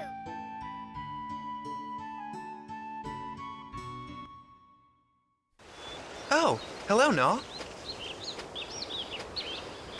Alex, couldn't you hear me? I've been No, flying your all voice is over for through the a last half hour calling for you. through a digital I should changer. have known you'd be here. Oh, Naw. Where else would I be?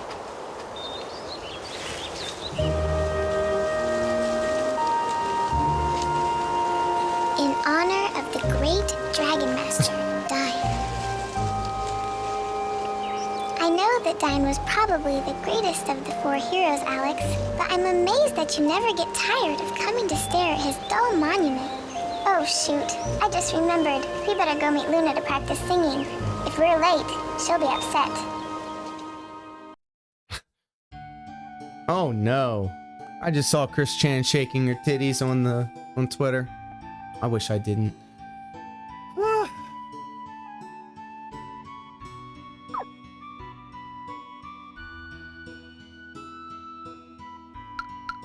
Fuck it, we ball. It says, in honor of the great Dragon Master Dine, rest well, fair protector of all that is good. Your memory lives. Hold on. We need to fix that. We need to fix all this. What the hell is going on here?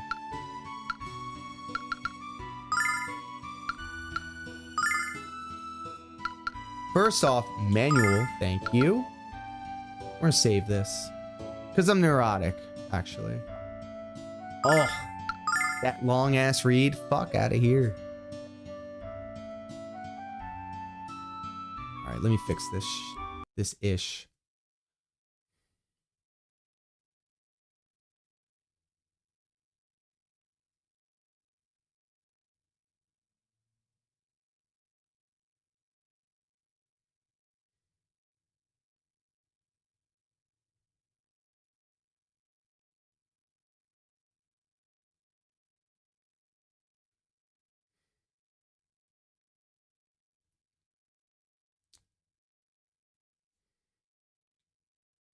Oh, hell no.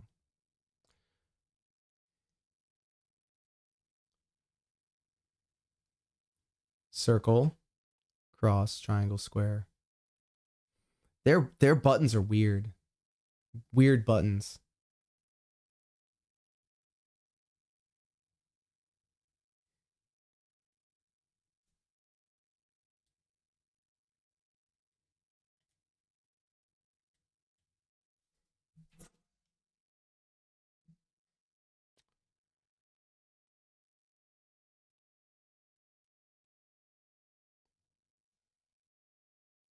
How do I get out of here?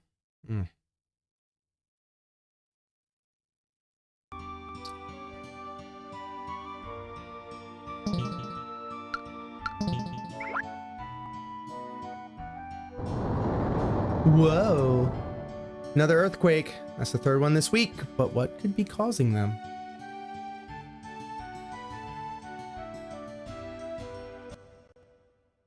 Hey, Alex. Hey! I figured you might be here. Now that the warm weather has melted the ice near the Dragon's Cave, there isn't any time to waste getting started on our big adventure. If we hurry, we may be able to sneak in without waking the dragon. Then we can get a fantastically huge diamond from its lair worth thousands and thousands of silver, making us filthy, stinking rich and very popular in the process. Well, now we know who this guy's all about. The Dragon Diamond, huh? You heard right. Come on, Alex. You always dreamt about going on a big adventure. Let this be our first. Ellipses, ellipses, ellipses. Well, while you're deciding, I'll stop by my house to grab some snacks for the trip. See ya. Oh, Alex. You know we have to do this. It could be adventure of a lifetime. Once we get going, I just hope Ramses doesn't turn into a baby at the first sign of monsters. But you know Luna's going to be upset if she doesn't like you putting yourself in danger. How are you going to tell her, Alex? I'm supposed to be hanging out with her soon, so just let her down nicely. You're cool and all, but I'm trying to hang out with the boys. With the boys. You hear that, Alex? It sounds like singing. Luna must already be waiting for us at the spring. I bet she'll be singing a different tune when you show up this late again. Get off my back, man. Chicken. Should we bring one of these home to your mom? Or are we having grog loaf again tonight? Chicken. These darn things wake me up every morning. I just want to choke them sometimes. Hey, yo. We got birds. We got this guy. Dragon Master Don was born and raised in this village a long time ago. When I grow up, I want to be a Dragon Master too. That's why I'm eating my Wheaties. Thank you for the dated reference. Let's go to the spring. That's Luna, all right. I bet you're in for it now, Alex. She hates when you're late.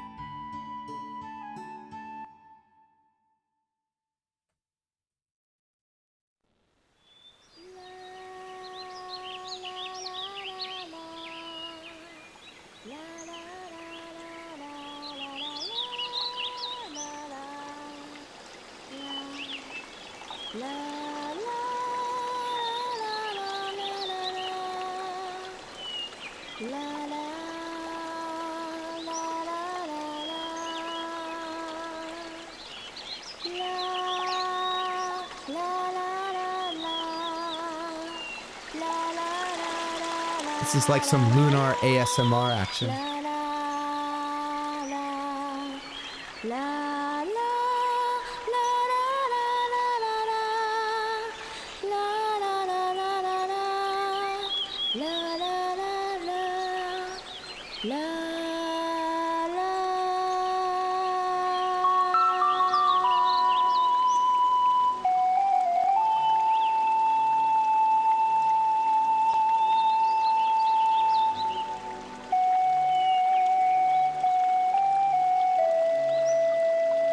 He has an Ocarina too.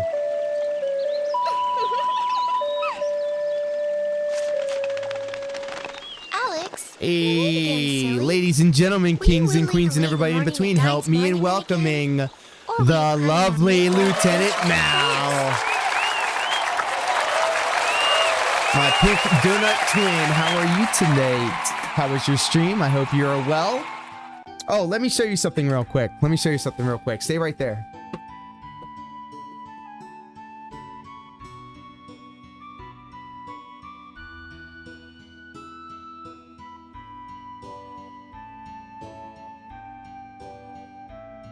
Mal was streaming Persona. Asked me if I was a fan.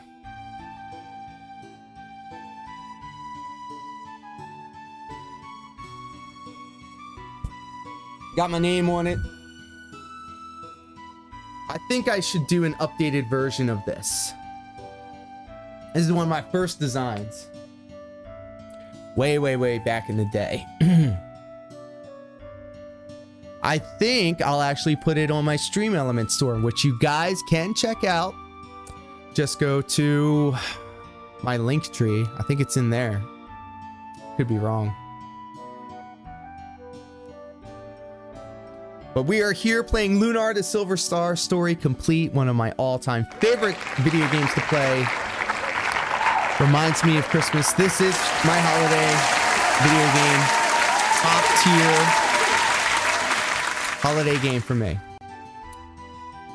Back to the game. Hey, you're good. He was at Dine's Monument planning an adventure with Ramus. Oh. I grabbed the PlayStation 5 controller. Jesus. I need this one. Jesus God. You were right on both counts. I can't wait to see the inside of the White Dragon Cave. Hey there. Wait a minute. We need to shout you out, Mal. If you're not following Lieutenant Mal's channel, I don't know what the fuck's wrong with you. What matters is that we're going to finish. You haven't pooped. for a whole week, right? That's the reason bridges exist. So you got all that food piling up inside your tummy. And we need to hear this. And think about how you just have to stop. Like it needs to come out no matter what. So when it's time for you to give birth, think about all that you told yourself. I'm going to push. And I'm gonna keep pushing until this turd comes out. Okay? I'm just telling you, just think about it that way. And just push, push, and push. And just know that your life depends on that turd coming out. Because if the turd doesn't come out, you're gonna throw up all the poop through your mouth. So just think about it that way, Saji. Remember that you'll be passing through BT territory. We built the incinerator way up in the mountains so that the chiral matter in the smoke wouldn't... Well, ladies and gentlemen, that was a clip. Thank you, Lieutenant Mal, for your service.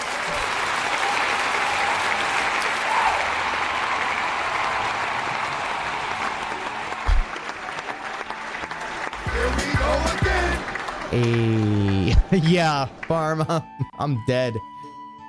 The turd baby. The White Dragon Cave, Alex? Beans knows. Oh my god! I knew something was wrong with your playing. It really be doing too much. That's your clip. It's your clip. It's your clip.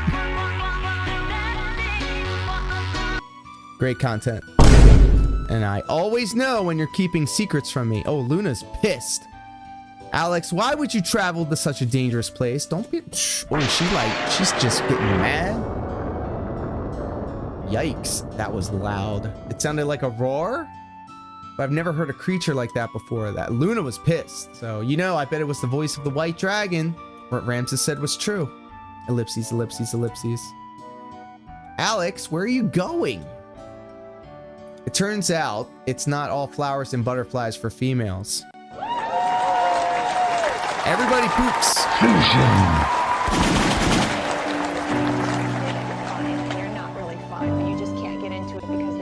One of the biggest things about going off keto is that I'm not regular anymore. The boys backed up. I'm still full of the food that I ate yesterday.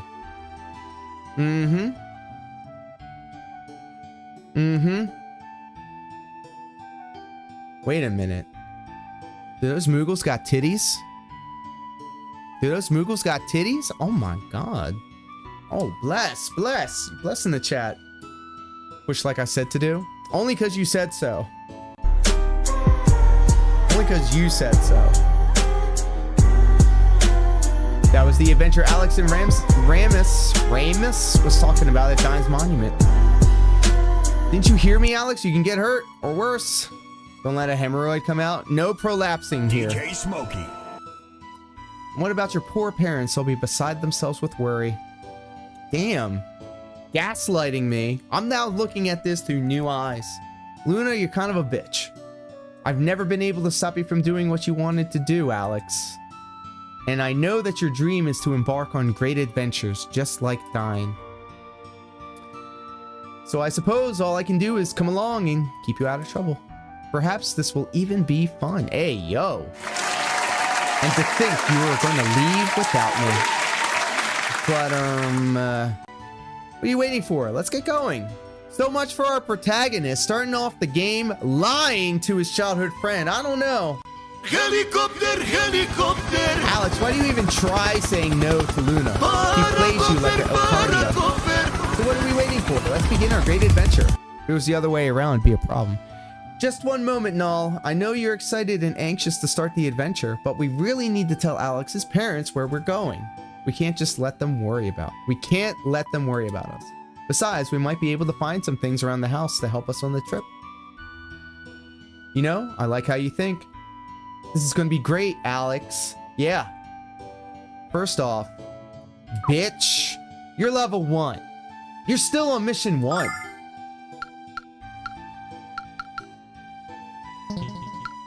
Tactics. AI, yeah. And defend in battle. Oh, this is weird. Alex, you're over here. You're in the middle. Luna, you're back here. Okay.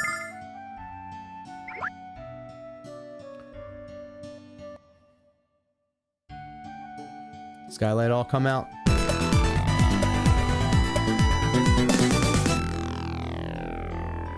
Look, it's a chicken.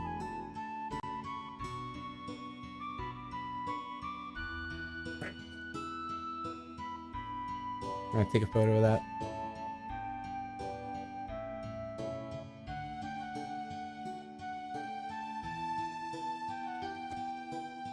That's a special tool that'll help us later.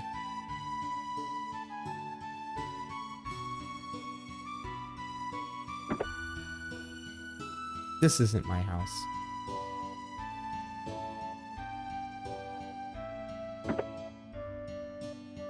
Look, there's a cat. People always say that I look like a cat. That's not true. Cats look like me. Luna's with you? Great! Maybe the both of you can talk some sense into my foolish son. He talks the talk, but he never walks the walk. Thanks for the vote of confidence, Dad, you asshole. Should we bring one of these homes to your mom tonight? Or should we have grog loaf? Why don't you stop being a little bitch? The Festival of the Goddess is held each year in honor of Althena, our benevolent creator and protector. She loves singing, but you already knew that. Do I? Did I?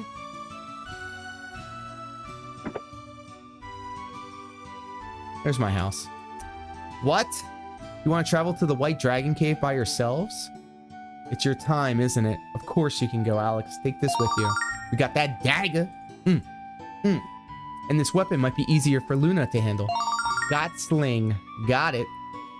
We can't have you inside that cave without a weapon. Oh, and I almost forgot. Flame ring. Oh, yo! Take this ring. You never know when you might need it. By the way, in the Sega CD version, you had to go downstairs into the basement to get the dagger and the bow. And then you also needed to go to the cave, see the ice ball, realize that you need the ring, and then come back in the town and get the ring. So he just gives it to you all up front. What else? There are a few things in the basement chests. Take anything you think you might need. To reach the cave, you must travel north of Berg, town we're in, and then east around the mountain range. Promise me you'll be careful. Never. Never. You're going with Luna and Ramus to the White Dragon Cave, and your father says it's all right? Just promise me you'll come back before it gets dark. Yeah. Yeah, whatever. You would've. How do I equip my shit? There we go. I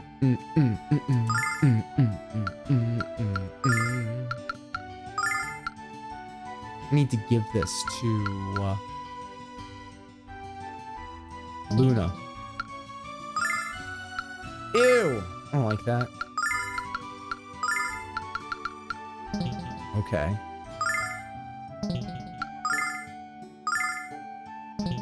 There we go.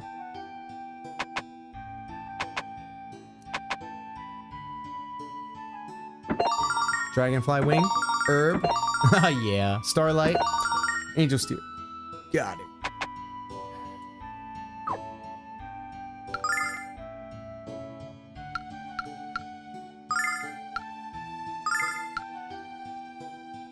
Gotta give that to Luna. Give the healing shit to Luna. Give that to Luna. Hey, ladies and gentlemen, kings and queens and everybody in between, help me in welcoming the MVP of this and every stream. Give it up for Jessica.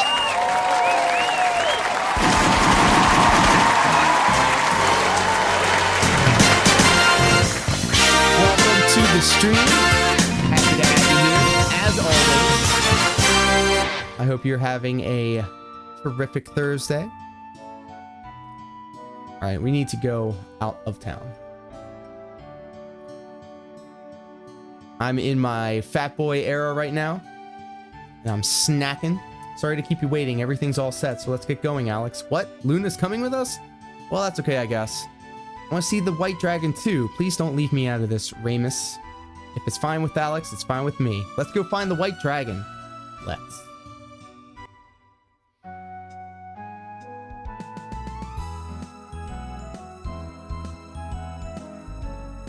World map. Well, let's go. I need to equip Ramses with something. Nope, actually I don't.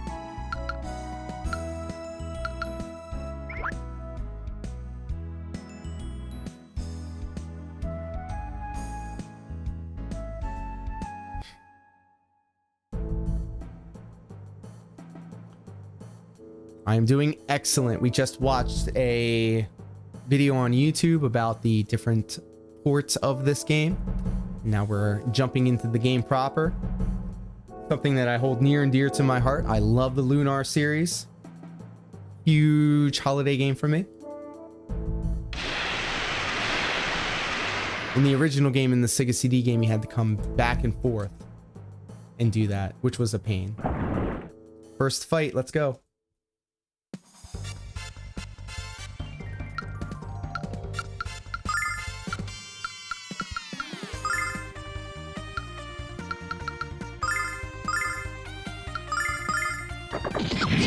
Yeah! Get the fuck out of here, slime, bitch ass. Having a snack.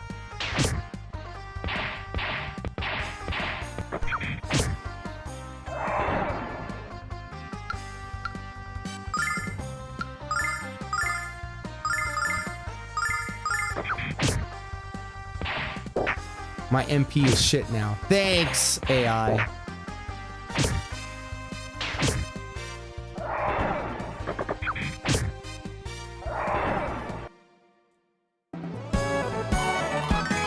Ding, bitches. Level up on that shit.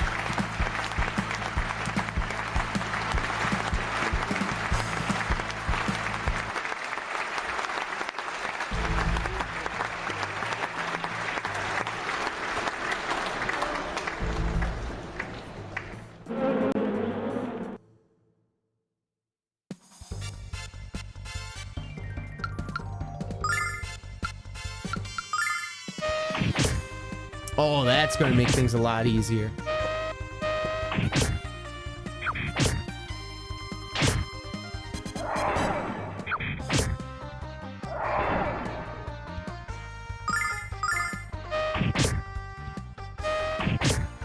Uh-oh.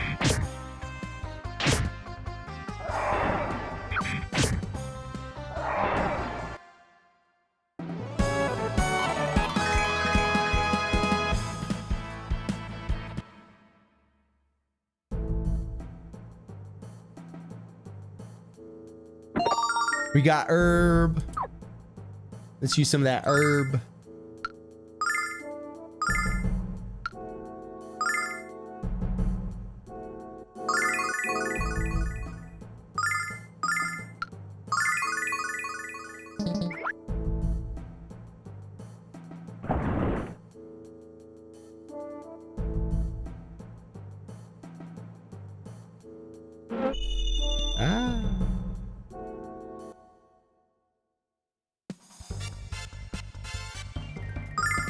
We all attacking.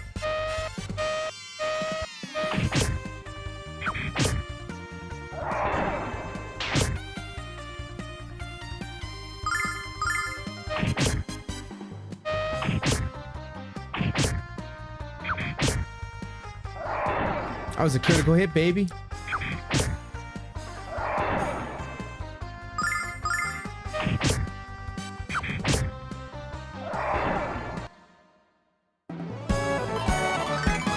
Ding. Crazy XP. Let's go.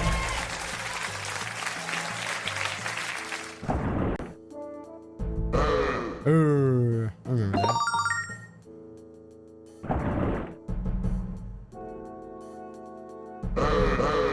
Whoops. I walked right into him. I feel like I'm gonna have to do some commands here. You got magic, sword dance. Yes. Healing song. Yes. On everybody. Should be on everybody. One ally.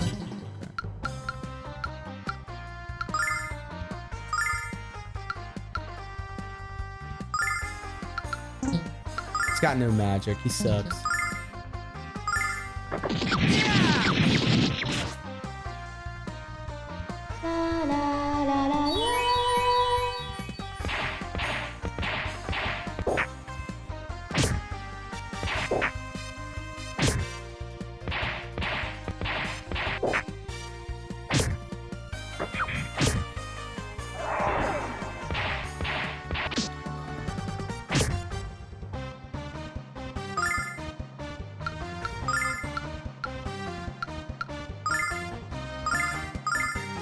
Alex need the heals for sure.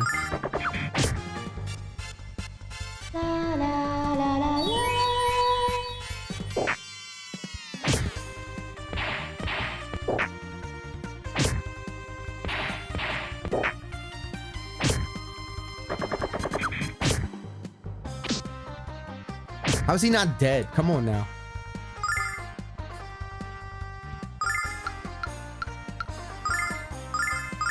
Alex is getting beat the fuck up. There we go. Boss fight.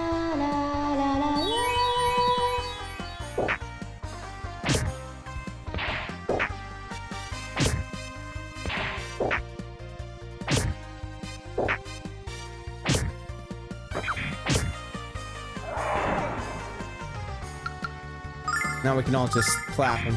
Clap. Get clapped.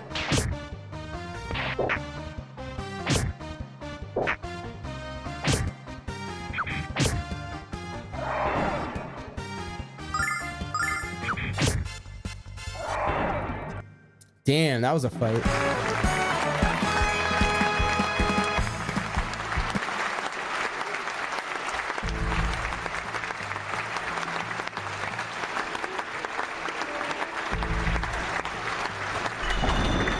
Nah.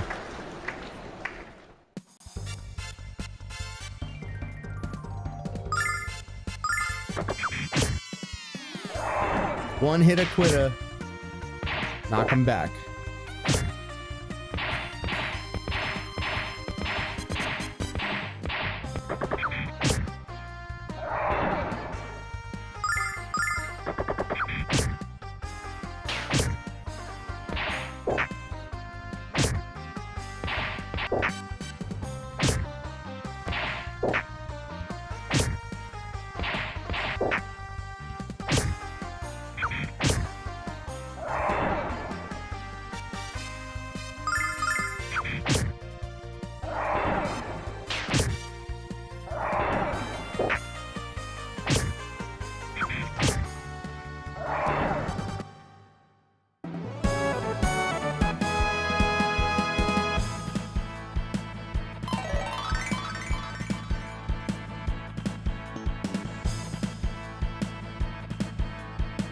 Give me all the stats. Yes.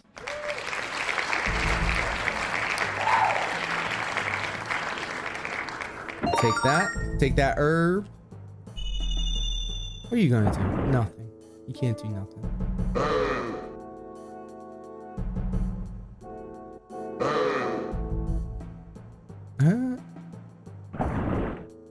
Kind of lost.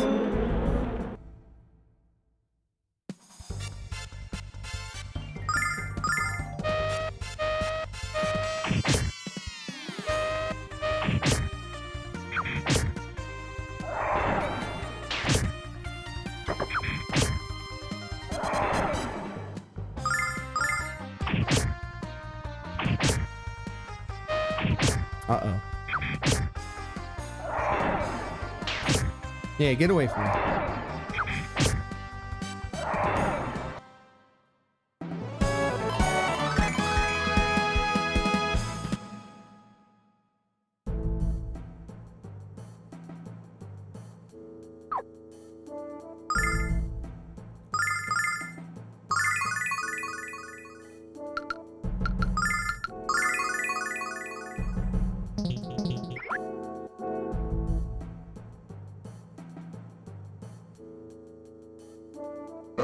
I think I'm lost.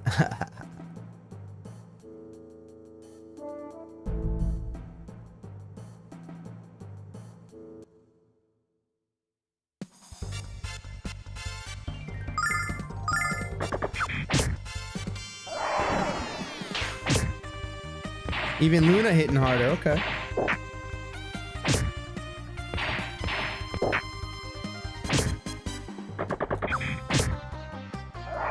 Ramus coming in. Be a clean sweep. Disregard.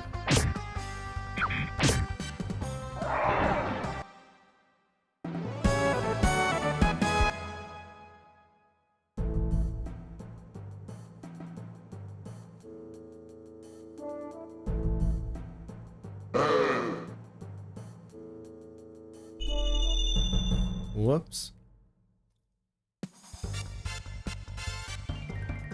This might get a little spicy.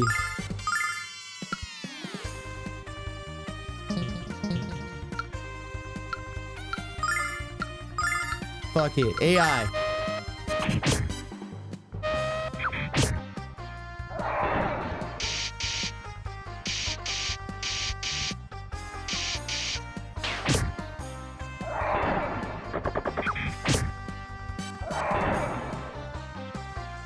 Synapse guard? Interesting. Ooh.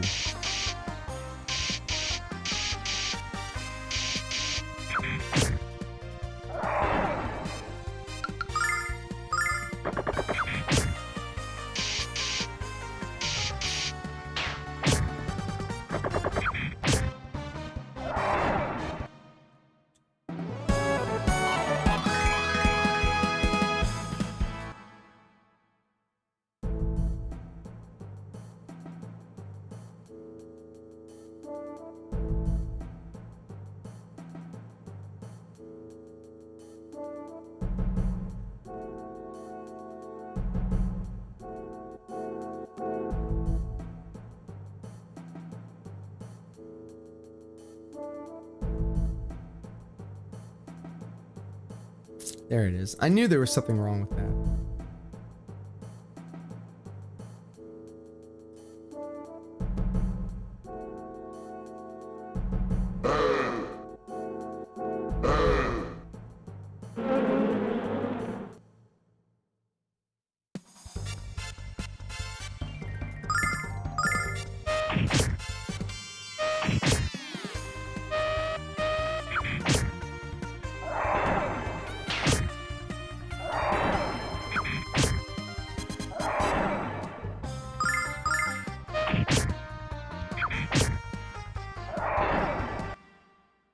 Hey, welcome to the chat, Sabertooth.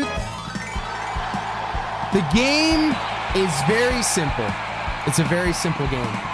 But I was a simple person when I first played this game. And I am milking it for all of the nostalgia that I can get. Oh, hell no! But if you were to ask me, is this a good game? I would say yes. It's not a bad game. It is very simple.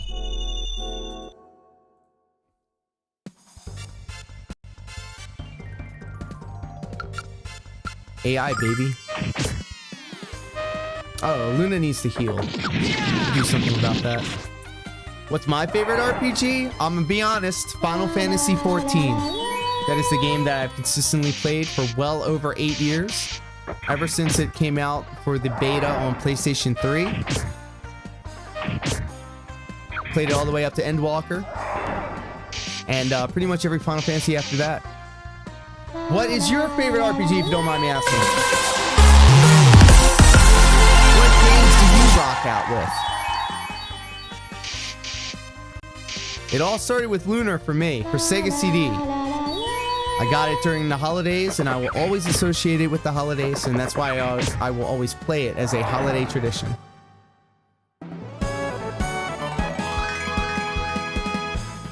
We saw a little video before this where they talked about the different ports of this game, and I'm interested in actually playing the PlayStation Portable version of it. Play the Sega CD version, PlayStation 1 version, and it's 14 of Realm Reborn. Personally, I like Tales of the Abyss. Let's go. They're more action-oriented, yes. 14 started off as 1.0, and it was universally panned for being terrible. And then Yoshi P swooped in and saved the day, created a Realm Reborn, which was essentially 2.0, the reboot. I just recently played Final Fantasy VII, and it borrowed a lot from that game. Oh, my brother in Christ. Oh, my brother in Christ, let's go. Final Fantasy VII was that game that brought everybody into RPGs, into the mainstream. Final Fantasy VII, absolutely. Yep, we got Dr. Phil fan fiction over on the YouTube side of things. Big up for hanging out with us, by the way, throughout the entirety of this. That's really cool of you, man. Dr. Phil over on YouTube says, that's what I'm talking about. Final Fantasy VII is the GOAT. The GOAT. True. 7 is up there. I love the remake. I love the original, and I cannot wait for Rebirth. I will be playing the fuck out of that game. And 14 is definitely like an MMO, but you can play it as single player. And if you like the entirety of the Final Fantasy series, it takes a lot of instances from a lot of the games, and it's also its own complete epic storyline. But yeah, when Rebirth comes out, this is going to be a strictly Final Fantasy VII Rebirth channel. But Tales from the Abyss, I remember the Tales of games, and I think I played, which was Tales of Symphonia? Tales of... No. That was Saga. That was the Saga series. The Saga Frontier series. But yeah, Final Fantasy's the OG, like the goated game. And yeah, it's gonna be a Final Fantasy remake. Final Fantasy VII Rebirth channel in February. I am so on that game. What is this place? It's so cold, but so beautiful. Ah, what's happening? I have a very bad feeling about this. Something's big up there, Alex. Something's up there, Alex. Something big. Excuse me, I'm also high as fuck. Who has awakened me from my deep slumber? But yes, Final Fantasy 14's top Final Fantasy, top RPG. Followed by the Final Fantasy 13 series.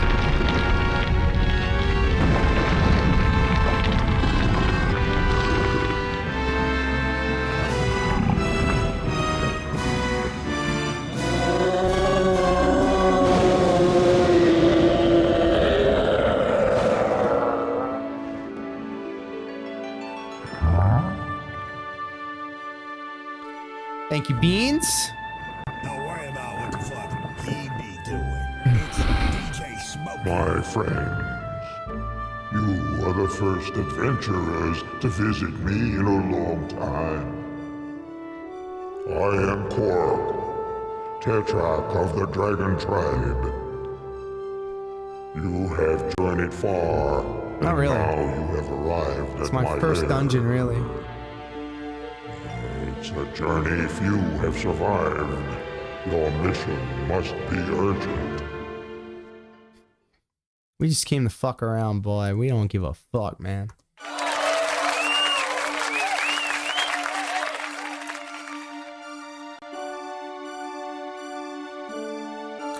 Hey, Alex, did you hear that? He called us adventurers. This old dragon is obviously very wise. My name is Alex. I'm honored to meet you, Pork. I'm Null. Nice to meet you. Ramus. Mommy! He's pissing himself right now. Pissing and shitting himself. My name is Luna. We came here from Berg to meet you, sir. Gendering! And perhaps we were destined to meet. You appear somehow very familiar to me. Are you speaking to me? Yes, child. I sense that our souls are intertwined in some ancient manner. This dragon's fucking hitting on this child. I didn't see it before, but now I see it. Alas, it may be only that age and isolation has taken their toll, but the feeling is so... Yeah, we'll walk down memory lane another time. Right now we need... Damn, what a rude asshole. Null! What are you trying to do? Get us killed? Just hush and leave the negotiating to me. Gulp. All hail Cork! The mighty white dragon. For what purpose do you beseech me, little boy?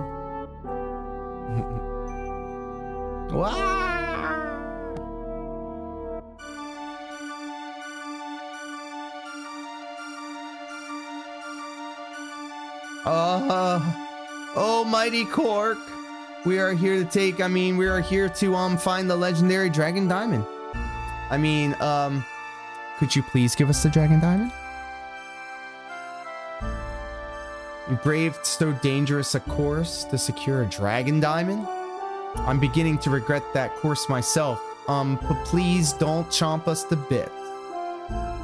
Why is it that you humans prize those things so much? Don't you know they're made from my shit?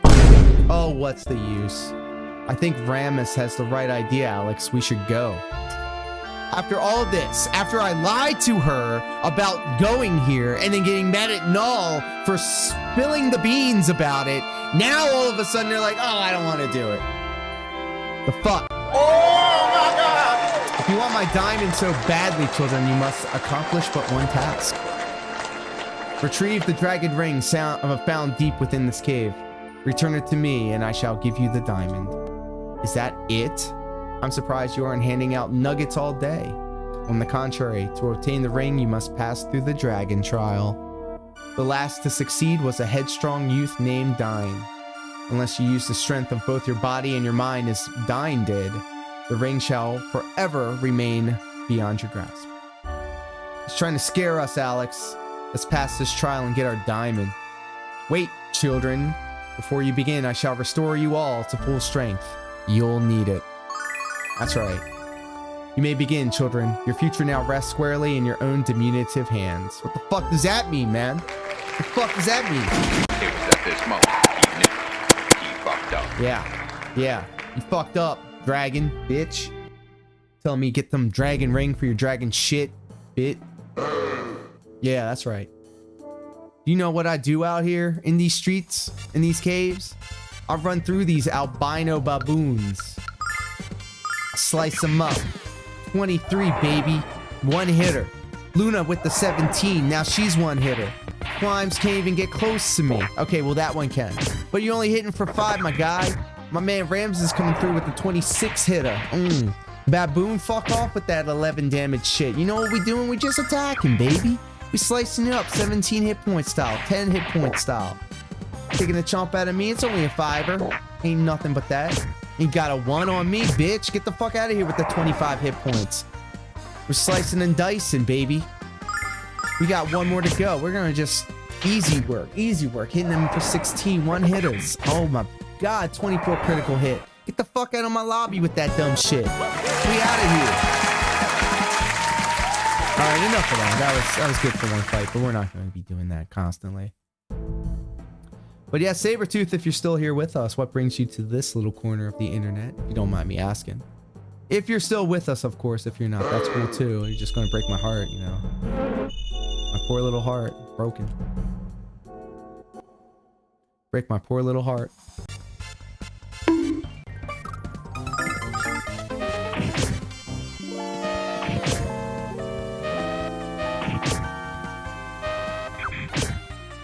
We hitting flies for 32. Luna's hitting for 23.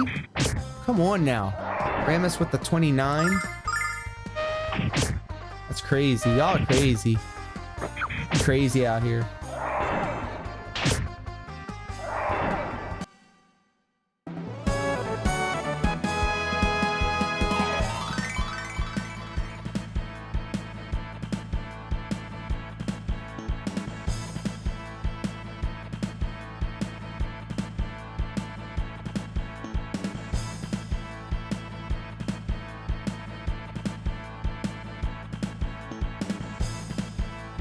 Purity song, let's go.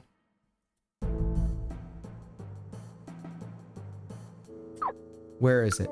Give it to me. Recover condition. Okay, so it's like Insuna. What's this? Can we use? Oh, we can save anywhere. That's awesome.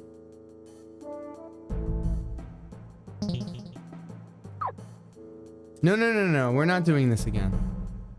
Every time I press X, this happens, so I need to not do that. And his name is John C.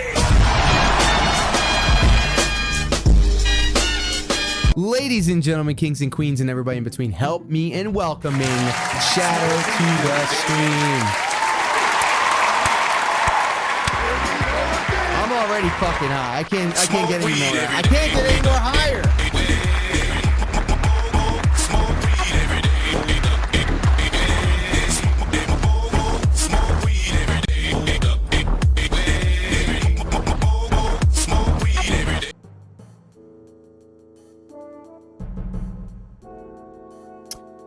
You see this hair? You see this hair? See this long ass hair? I'm ready to put it on the line. I'm ready to risk it all. I'm ready to risk it all for YouTube clout. That's right. If I can get partnered on YouTube before the end of the year, boy, oh boy, oh boy, I'm shaving my head.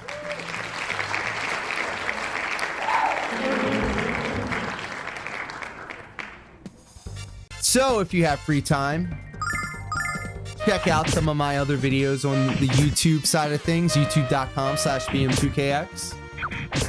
You'll see an archive of all of my Stepmania streams and all of my holiday video games that I've been playing over the course of this month. There's never a phrase called, I can't get any higher. Well, you have not seen my Volcano Hybrid. It's a $700 vaporizer that takes takes flour, concentrate, and turns it into delicious vapor. Delicious vapor, actually. And it fucks you up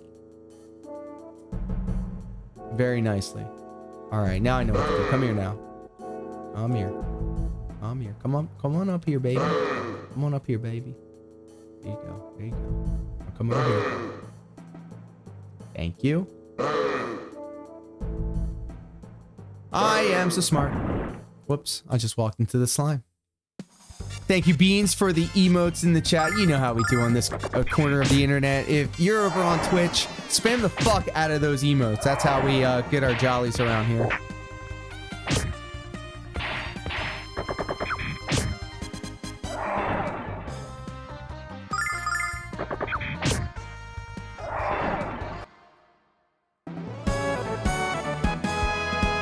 I'm just laying waste to these slimes. Because they're in our way. They're getting in the way.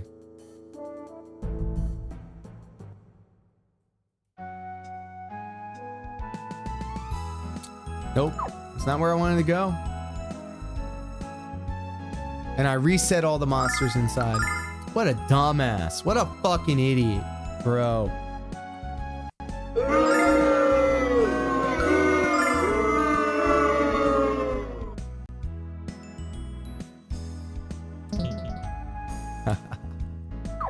Yeah, it's me. That is all the way me.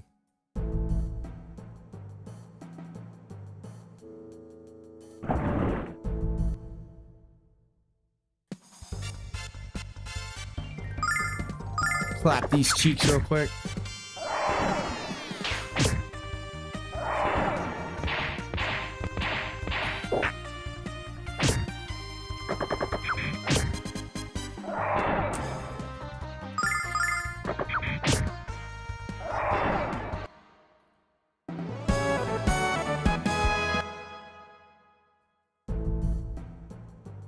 Beans, you said good morning. It's like still morning for you over here. It's right. It's almost bedtime for me.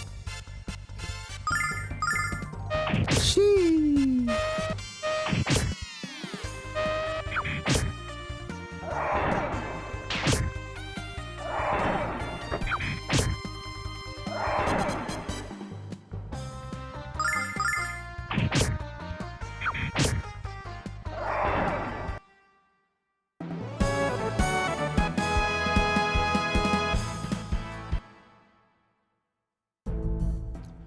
Heard that LS Media and Movies and Chill got removed for piracy, but everyone said the VRC end is nearing due to VRC moderation asset.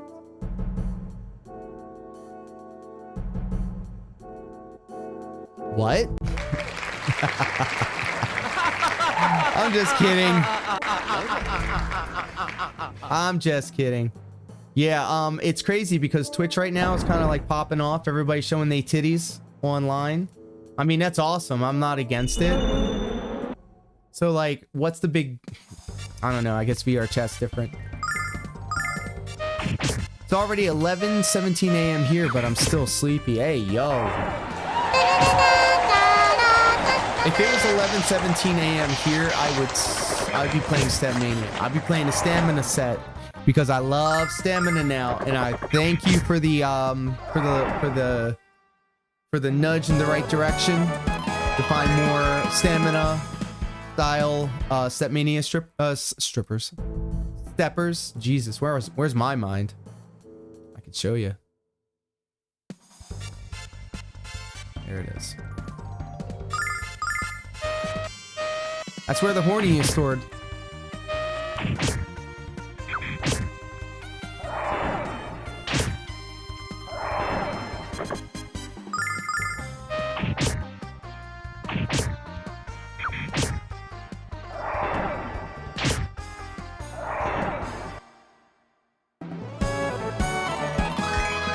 Yeah, so it's like it's safe to assume that I am, yeah, about an entire 24 hours ahead of you.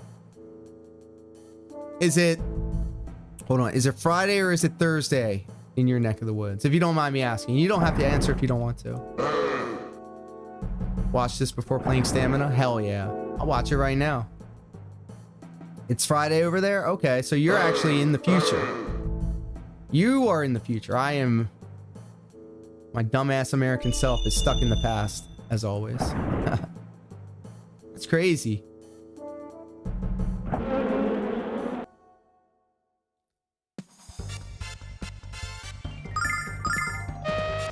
But thank you for that link. I'm going to absolutely check that out.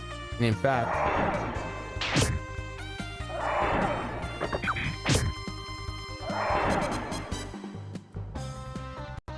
go into my own stream because I am Betty.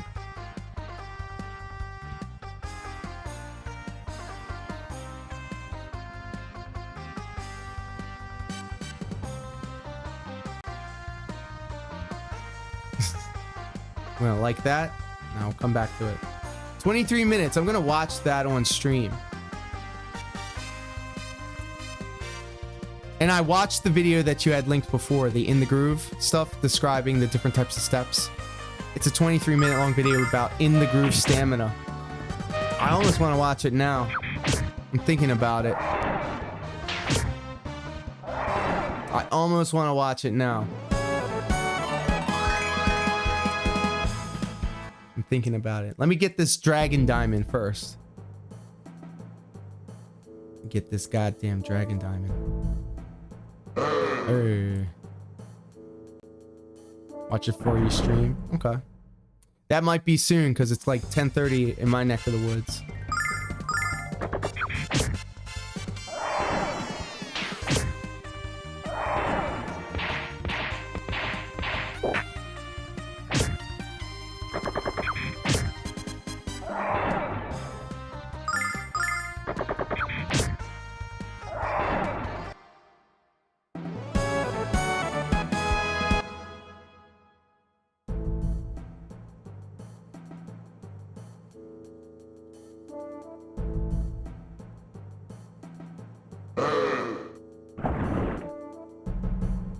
Avoiding all the fights.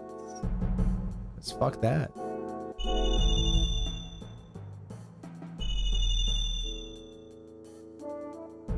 No, sir.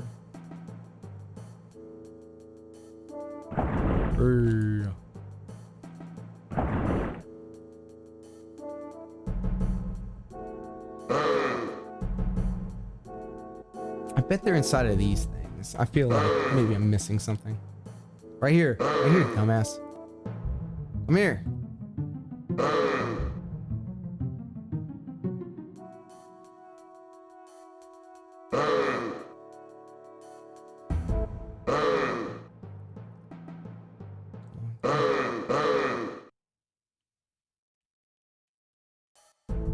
Bro, I get so mad at my credit card notifications telling me that I just paid $12 for Spotify this month. Fuck off.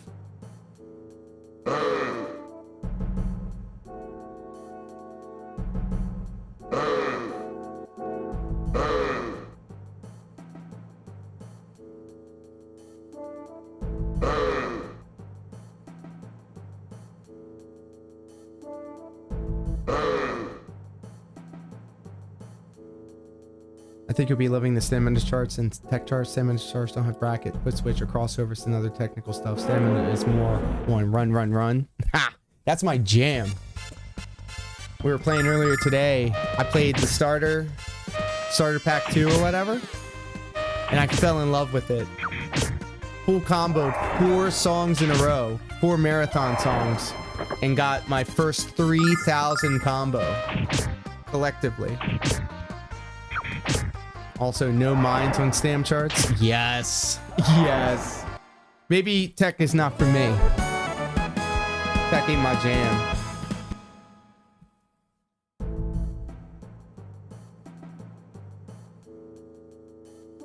Don't tell me what to do. I'm gonna save that shit. Giving me error messages.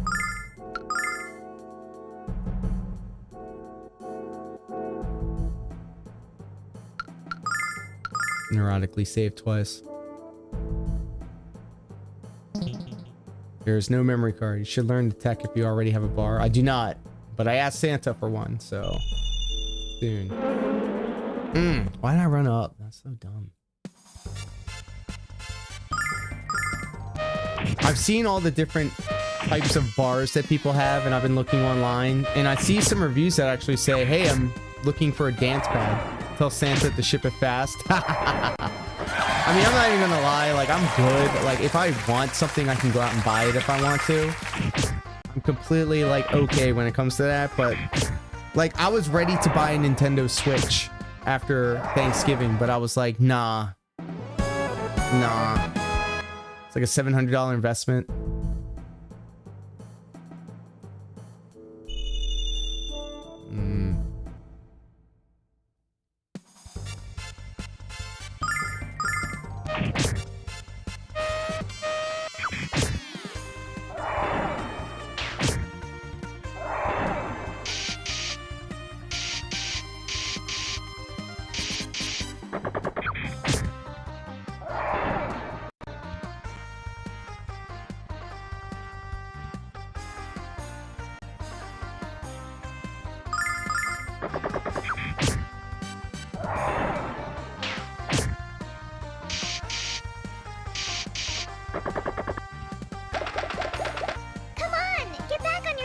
Oh shit, I'm dying. Thanks, Null.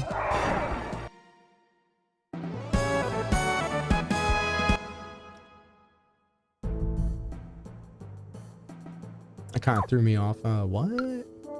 Huh?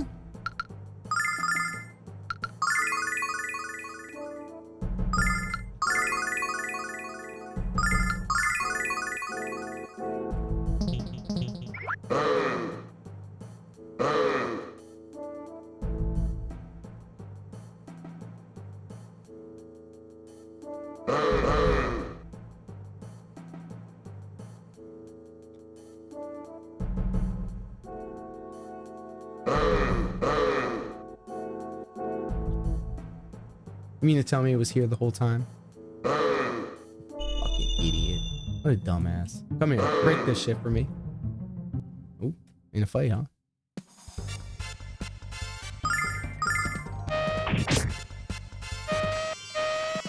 Yeah, I think we got another half hour or so left in the stream. We're absolutely gonna watch that video, in fact.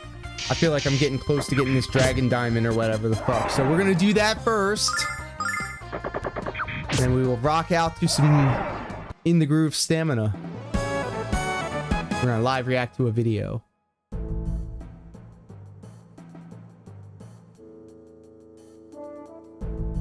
Come on, bitch.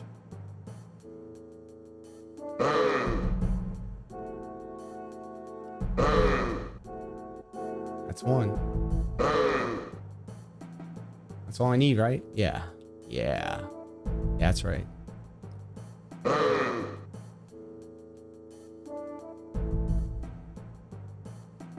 don't care about that.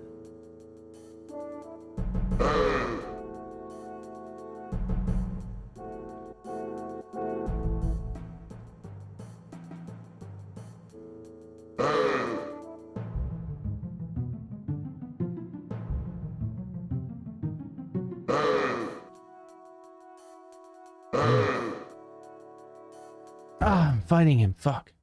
I need to run.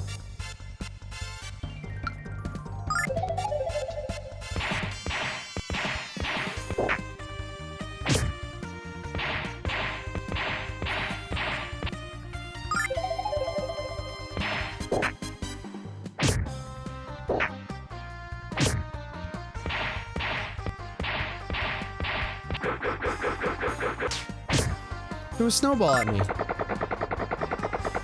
out of here.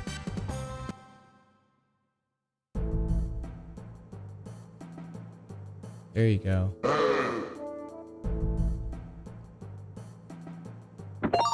Dragon ring, bitches. It's the dragon ring. We completed the trial. Come on, Alex. Let's head back to Cork and hand it over. All right, we're going to hand this back to Cork. Then we're going to watch that Stepmania video.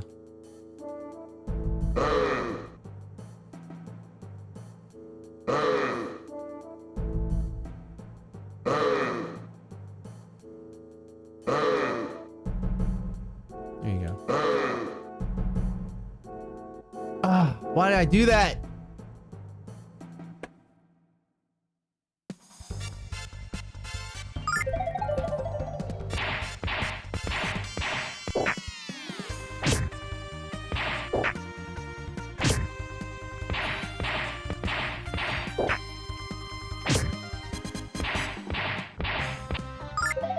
Why do I have run on? Oh.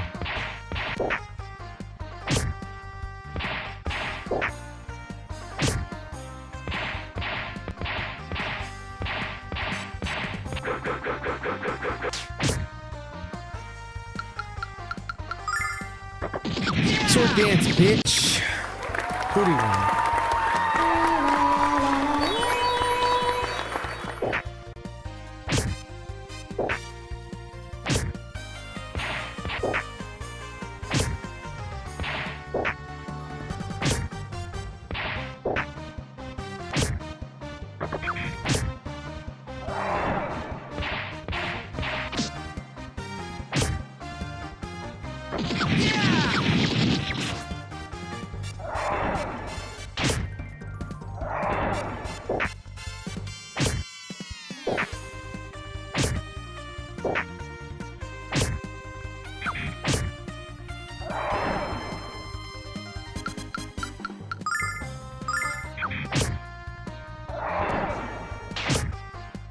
Damn, Luna with the 24 hitter.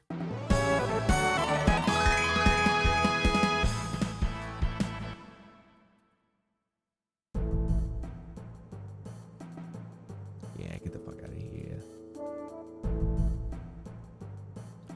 Who knew that this dragon trial would be such a pain in the ass?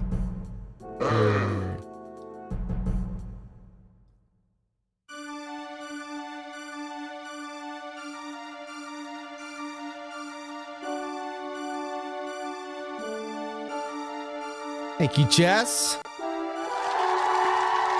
Love seeing those animate across the screen. Excellent. You have managed to complete the trial. Here's your reward, brave adventurers. Dragon Diamond. Yeah, we did it. What do you mean, we? All I remember you doing is searching our backpacks for cheese and crackers.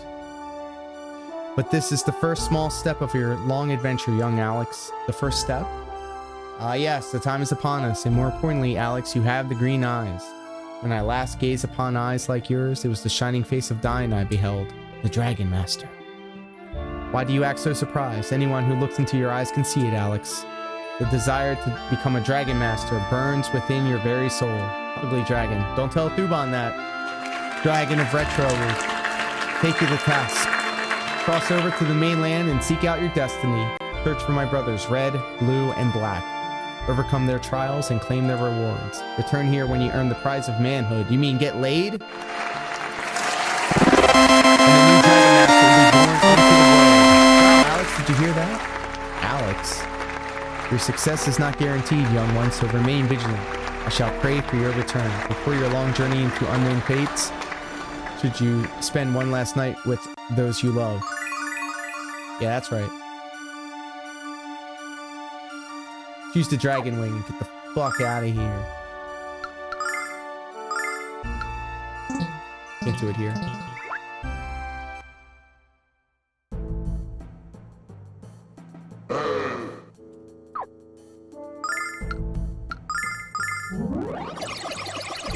It's like return home.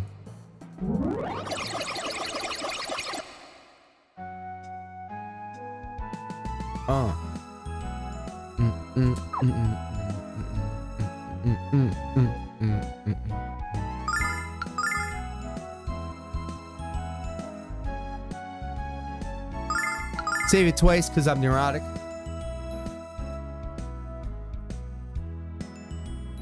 Okay. It's an excellent soundtrack, actually. Both of them are like my holiday music. The original Sega CD soundtrack and then the PlayStation 1 version. Both of these soundtracks are excellent. All right. So that was Lunar, the Silver Star story complete. I never play the entirety of these games, but I always love just, sharing with the class and letting, people that may not be familiar with it to get familiar with it. Played it last year for the Sega CD, played it this year for the PlayStation 1. And now we're going to be indulging in one of ZG Bean's videos in regards to In the Groove. So I hope you stick around for that after this.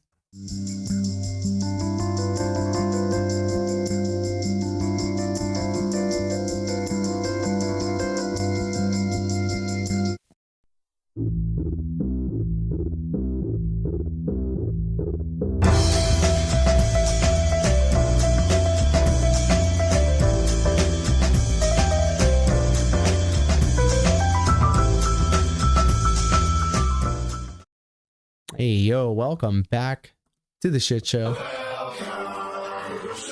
And time is fleeting, so we must make haste. Let's jump right into this.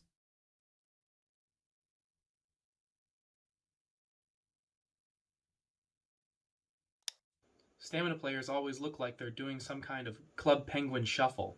We do? DDR is only played in the middle of the pad now, huh? Yep. What the hell? DDR isn't supposed to be played like this. True. Lol. Increíble. Sin para jugate gargoyle. How is this even considered playing the game? You're not even using your feet. Takes away less stamina, lol. That's the point. I don't get people who play with bars or hypersensitive pad like this. People just be playing with all types of crutches for no reason. Play with no bar and actually move. Lol. Best full dating hot girls love sex. What?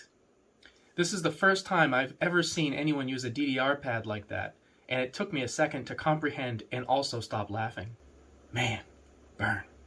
Why is everyone in this video playing with the tiniest bits of their heels and toes only? Is that just people trying to preserve their investment? Or is it just people trying really, really hard to get all marvelous with minimal movement? Pardon myself being out of the game for a decade or so, but thinning about ordering an LTEC. Not if I have to play like that, though. I remember going to DDR tournaments, and everyone would literally laugh at you if you held the bar. Yep, we don't touch the bar here. If you held on to it for more than 3 seconds, you'd literally get removed from the tournament because it's cheating. Jesus, it makes me sick watching people play DDR like this. That's not playing DDR.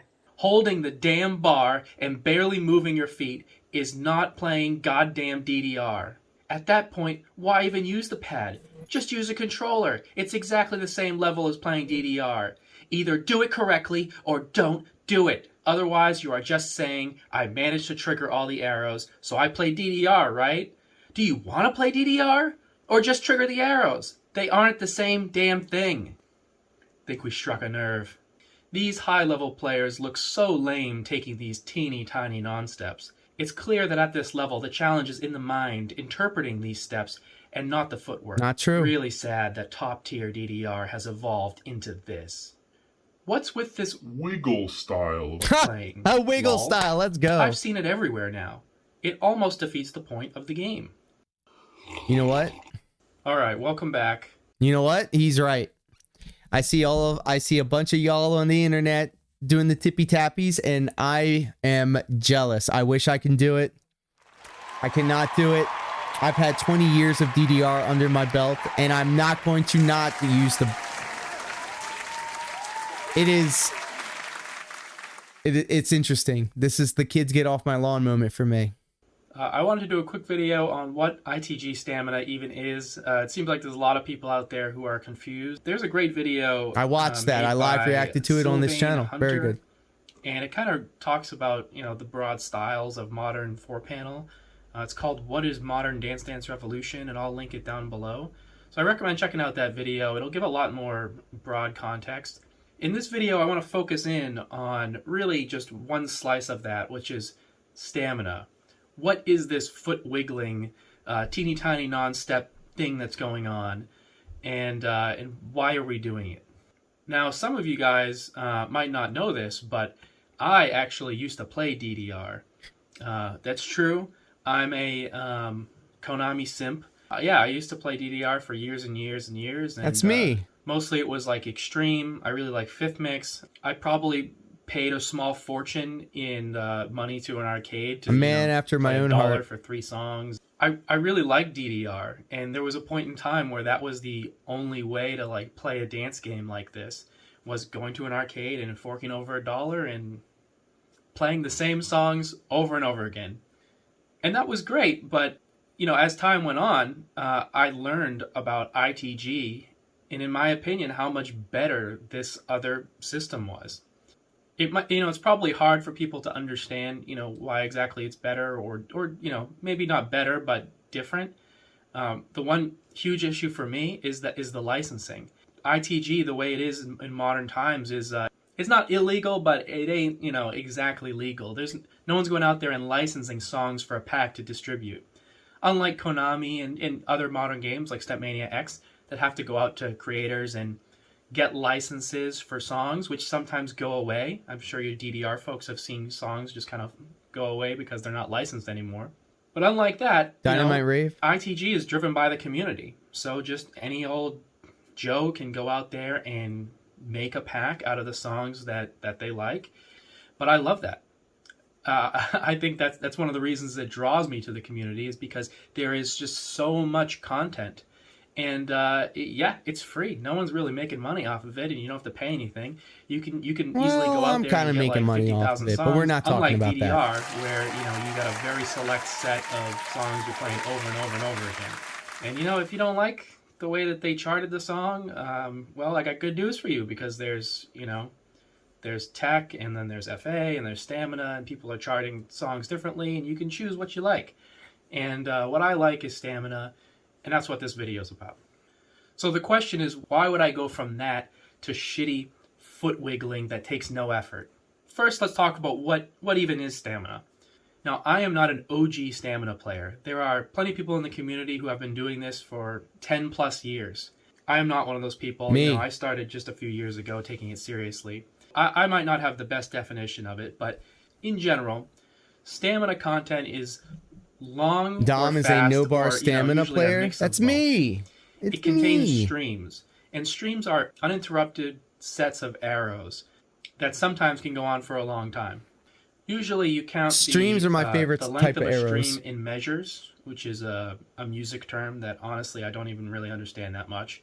So, you know, you might have 8, 16, 32, 100, 500, just measures of stream that doesn't give you a break. Yep. That's not uncommon in stamina charts. You'll really see that if you look at this thing called a density graph. This is a really cool way of, not just for stamina players, but for people who are looking to not play stamina to avoid those charts. You'll see along the x-axis is time, and then the y-axis is like how many notes per second. So you can see that some songs, I don't you know, understand they the have numbers a at the little bit bottom of a yet. stream, then they have a break, and then they have another one. Some are really broken. You know, they have breaks all the time, or there's, you know, barely any stream at all. There might just be little tiny spikes around. Those, you know, usually tech charts kind of look like that. But then you have the stamina charts, and these ones, you know, there's big chunks of stream with very little break. Sometimes there's no break at all, and it just looks like a big block. The new version of Simply Love, by the way, has this density graph in the song wheel by default. Lastly, if you find this interesting, you might like the Breakdown Buddy channel in Stamina Nation. What? There's a bot in there that you can search for a song, and it will show you the density graph and a lot of other stats. So stamina is really more focused on pushing your body and mind to the limit, your limit. That's What's what I hard want. for you. The kind of things that are your limiting factor in stamina are a little bit different than like FA and tech, where, you know, you have to practice certain patterns, and you know, you got to run stuff back and get a nice run and focus. With stamina, it's really more about your heart rate how many BPMs your heart is beating. Jesus. At some point when you're playing a song, there's just this 180. kind of wall that you hit where, your heart rate is hitting your max. For me, that's like 195. Oh my almost 200. God. BPM is like the absolute limit I've ever seen. Oh! And you'll see that like as you play a stamina song over time, your heart rate kind of slowly goes up and up and up and up, and then if you hit that 200! wall, there's really no 200! higher it can go. Oh my God! So it's your heart rate, it's your legs getting tired, it's shoulder and wrist pain from holding the bar. If I don't touch the bar. I don't have a bar to touch. It's like your mental fortitude. The how much do you actually want to pass this song?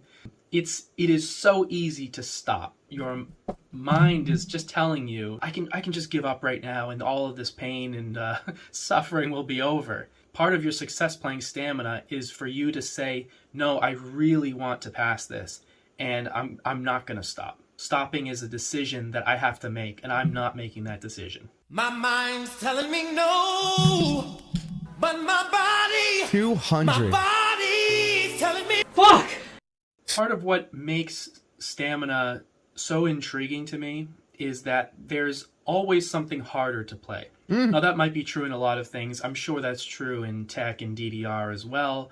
But there is kind of like an upper limit, and people do get there pretty quick. In stamina, I think that upper limit is really high, and there's a ton of content out there at that upper limit. When I was playing DDR back in the day, there were always these big boss packs that were stamina songs that were just always so out of reach and interesting and intriguing to me. I could only do like 10s, 11s back then, and there were these packs like Sharpnel streams that were coming out where people were doing 14s, 15s, 16s, 17s.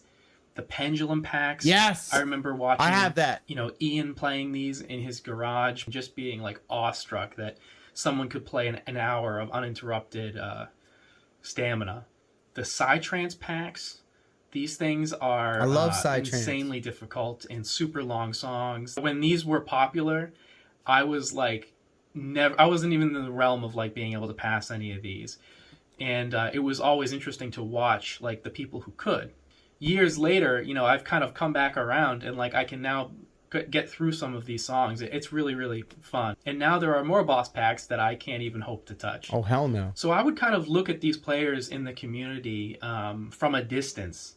I would see Rinker playing his Call of the Hound video, and Ian playing Pemsy in his garage, or Jonks playing SRPX with shoes on. And I was just, enthralled by this. But as an observer, I was not, the kind of person who would play any of this stuff. But I loved it. And yeah, I think that's part of what makes stamina special, is because there's so much difficulty out there, and at some point in time, it seems impossible. But if you stick with it, those things that seemed impossible, they end up being possible, and it feels really cool to like. I'm slowly getting through max 300, so I can feel that. Now, another thing that people do to kind of think about stamina and their progress in stamina, I want to touch on, is the concept of your number and your highest block pass. You might see people in Stamina Nation put this in their nickname. There's two numbers. The first number is the fastest 32 measures uninterrupted stream that they've been successfully able to pass. What? So, if you picked a song that was 200 BPM, and that song has just a section that's 32 measures, you make it through those 32 measures. Maybe you fail the song, but if you make it through that stream section of 32, and that's the fastest Stamina Nation is a gone, Discord server of stamina players. Oh my god. 200 BPM. I need to get my stamina up before I even think about that. The second number is your highest block level pass. I can't be walking in there like, hey guys, what's going on? Progression. So for me, I started keeping track of this at 15, and then, within the next couple of years, I got all the way to 21, which is the highest I've ever passed. When you break into a new block level, it's a pretty special thing, and it feels amazing. Now, along those same lines, there is a spreadsheet out there that a guy named Sidro manages, and it has every person in the world that we know of who has passed a block level 20 and above. And you can kind of see how it tapers off until you get to the 29, when there's only one person there. So for me, making it onto this sheet was just like a huge motivation. I had some sick part of me that was like, I gotta get on this sheet. By the way, I did reach 21, and I was like right on the edge of getting to 22, and then I had some wrist problems, and I switched to no bar, and now I couldn't be further from No bar gang again. So even though I'm here, you know, there kind of should be an asterisk next to it. Another really intriguing part of Stamina are the tournaments. I know there's a lot of different tournaments out there for all different types of play styles. I know that ECFA is like, it seems like a lot of fun, and I'll probably give that a shot next time. But Stamina RPG is pretty special.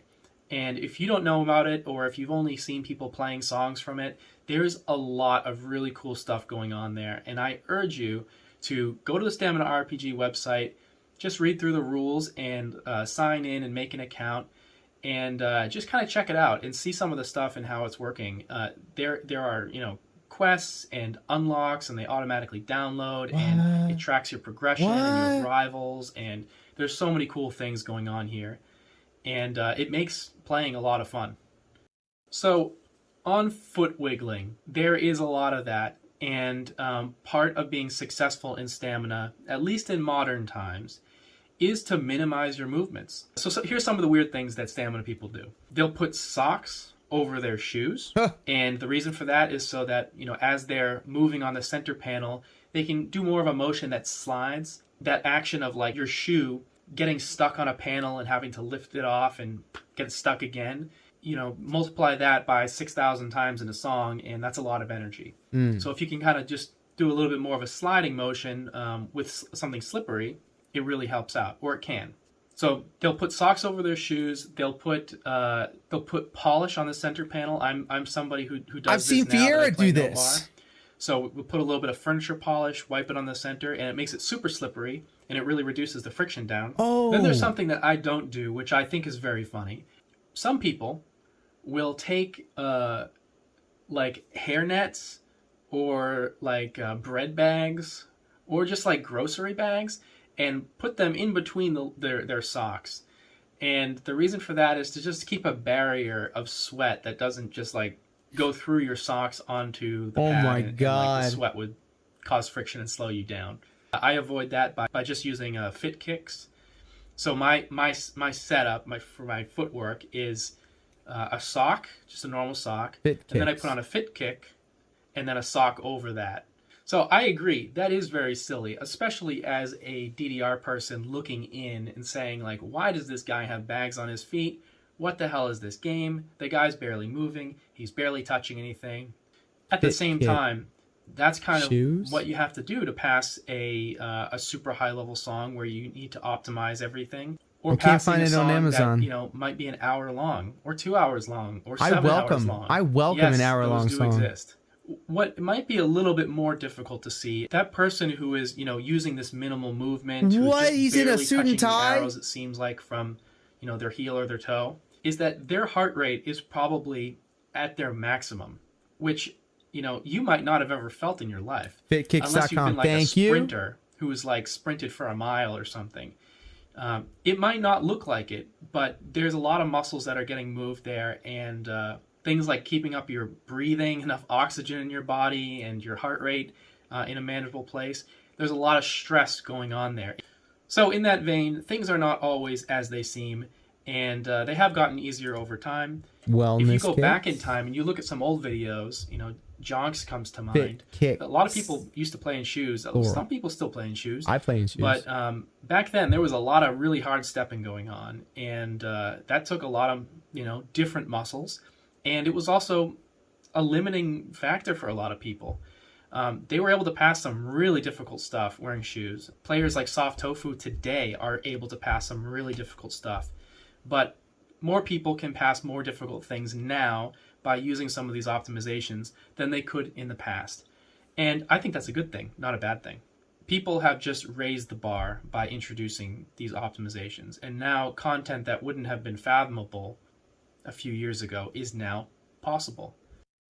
So some of the other motivations with Stamina are, you know, of course, there is this feeling that, I think at least, is like a runner's high. Why are you playing this dumb game where, you're There it wiggling is. around on your pad? Well, why do people go out and run on the street every day? And I think there's some, corollaries there. It's super good cardio exercise. I can do it in my house, and I just go down there and turn it on. And I have a lot of fun, like, getting on stream and talking to people and exploring new content and pushing myself. So, there's all that basic I stuff. hope you can that see my is content one day. at least motivating me to do it. With They're only stamina, it's not so $36. much That's not about bad. hitting these buttons or hitting those buttons. Your body kind of like makes these movements where it's more about the movements that you go in between the patterns and less about hitting specific buttons. And in fact, as you speed up, for me at least, I find that lifting your feet is sometimes like more what you think about than actually like hitting an arrow. So you kind of get into this like movement, you're wiggling around, and you have to hit these certain patterns. And your brain gets really good at recognizing these patterns and translating that into a movement where you can kind of like slide from in the pattern zone. to pattern. Yeah, I think this is why a lot of stamina players are famous for complaining about patterns, by the way, because they get into this feeling of like, okay, I can go from this pattern to this pattern. I can transition in a very clean and comfortable way. And then, you place like an older chart or something with a lot of towers or something, and it just like screws that all up. Modern ITG, and stamina in particular, is extremely objective. There's a lot of data about how you did, how you performed. Did you get a lot of misses or way off judgments? What arrows did you get those on? And on what part of the song? You can That's what I love revisit a about song Simply that you Love. played, a month ago or a year ago, and you can play it again, and you'll see, wow, I improved like 5% or 10% on this song without even really trying that hard. It makes it really easy to see your progress in an objective way. Now, I don't know how much of this applies to everybody, or it's a specific Dominic, with my messed up brain and all the problems that I have mentally. But I find that ITG stamina, it gives me a similar feeling to a couple other activities that I've done in the past. And those are motorcycle riding, snowboarding, and rollerblading. And you might be thinking, what the hell does that have to do with dancing on a pad and wiggling around? Well, in ITG stamina, there's a lot going on. There's so much going on, and the arrows are going so fast. Your body is so connected to what you're doing. Your mind doesn't have any time to think about anything else. I am like, if I don't want to fail this song, I have to focus on these arrows, and I have to not miss any patterns. And, oh God, my right arrow's being a little weird. I have to be a little bit extra careful when I step on that. There is no time for my mind to get distracted and to I noticed once I start thinking about other things Those while things dancing. are often like, stress and anxiety and stuff. So it feels good to be lost in something like that. It feels like I'm forced to do it. My mind is like forced to be locked on this thing. And then when I'm done after like that 5 or 6 minute song, it was a nice break from all this shit that I've been worrying about. Sometimes I get this feeling like, I have like an obsessive need to like check my phone, and like I'm constantly just like fidgeting around. After I play a stamina set, those are the moments where like I see all my notifications on my phone piled up because I haven't been obsessively checking it for the last like hour and a half or 2 hours. It's an activity that, I'm getting exercise with, but I'm forced to give it total focus. Yes. And I think that's good for my brain. I came across this concept of flow, and I'll probably ruin the explanation of it, but here's a description I found online. Flow is a state of mind in which a person becomes fully immersed in an activity. When in this mental state, people are completely involved and focused on what they are doing. The ego falls away, time flies, every action, movement, and thought follows inevitability from the previous one. Hell like yeah. playing jazz. Your whole being is involved, and you're using your skills to the utmost. In the zone. This website here says that the benefits of flow are better emotional regulation, greater enjoyment, happiness, motivation, engagement, performance, creativity, blah, blah, blah. I don't know if that concept really applies here, but that's kind of the way I feel about it a little bit. whatever this feeling is, that like I'm completely engaged, a little bit lost in what I'm doing, and giving it total focus and attention, it's desirable, and it's something that I've chased in not only like my hobbies but also my work. So for you, stamina might not be what gives you that feeling, but it gives me that feeling. I was feeling it this morning. It's one of the reasons that I think it's special. Well, ladies and gentlemen, that was absolutely incredible.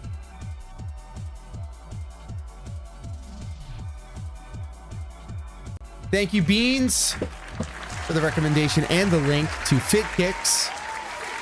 I will be getting my pair of Fit Kicks very shortly. And we did it, y'all, with 2 minutes to spare, 1 minute to spare. So, we had an incredibly fun evening together. We watched a little bit of the comparisons between the different versions of Lunar across PlayStation, Sega CD, Sega Genesis. I'm sorry, not Sega Genesis, Sega Saturn, PlayStation Portable. Then we played a little bit of it. We got lost in the dragons, the White Dragon's Cave, but we got the Dragon Ring, which then netted us the Dragon Diamond. And with all that being said, oh yeah, we out here with the long hair right now. And I put out a challenge to the internet. That's right. If you go to my YouTube channel at youtube.com/bm2kx, subscribe to the channel, start watching some of the videos, get me to partner status before the end of the year. If we're able to meet that goal, I will shave my hair. I'll shave this all gone.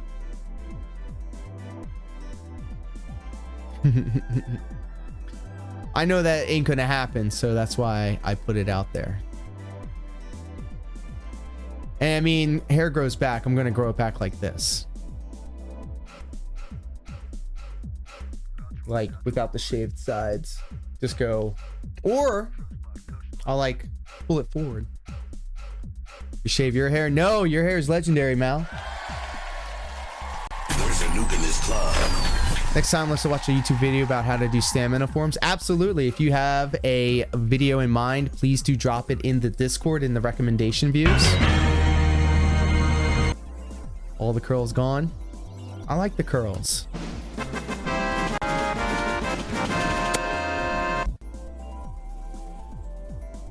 But if you guys and gals do need a digital artist, I highly recommend you reach out to Lieutenant Mao on her Twitch channel. Go to her Etsy shop and then peruse the wares. She created this excellent emote for me. She also does digital art across many different facets, so do give her a look-see if you're interested in that kind of stuff. Over on the YouTube side of things, Dr. Phil's still with us. Holy shit, let's go. Thank you for your company. They said I shaved my head in the winter one time. Horrible mistake. Stupid cold. And that's what makes it interesting. That's what makes it interesting. I already told my contemporaries in wrestling that I wanted to do something where, you know, get the little head shave.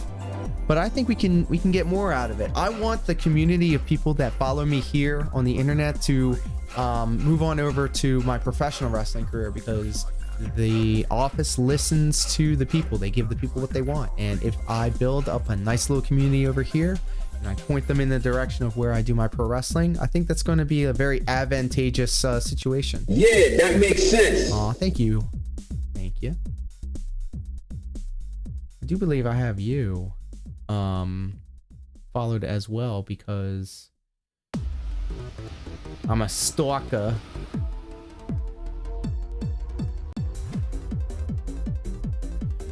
But I want to take the moment to thank everybody for hanging out with me today. It's been a lot of fun. We cleared 3 hours today, plus the 2 hours that we did earlier today, for a grand total of about 5 or so hours. Hey, there you go. Nice to see you.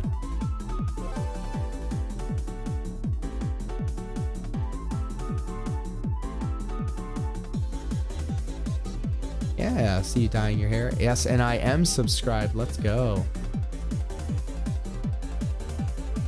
feel like I want to do a profile picture. I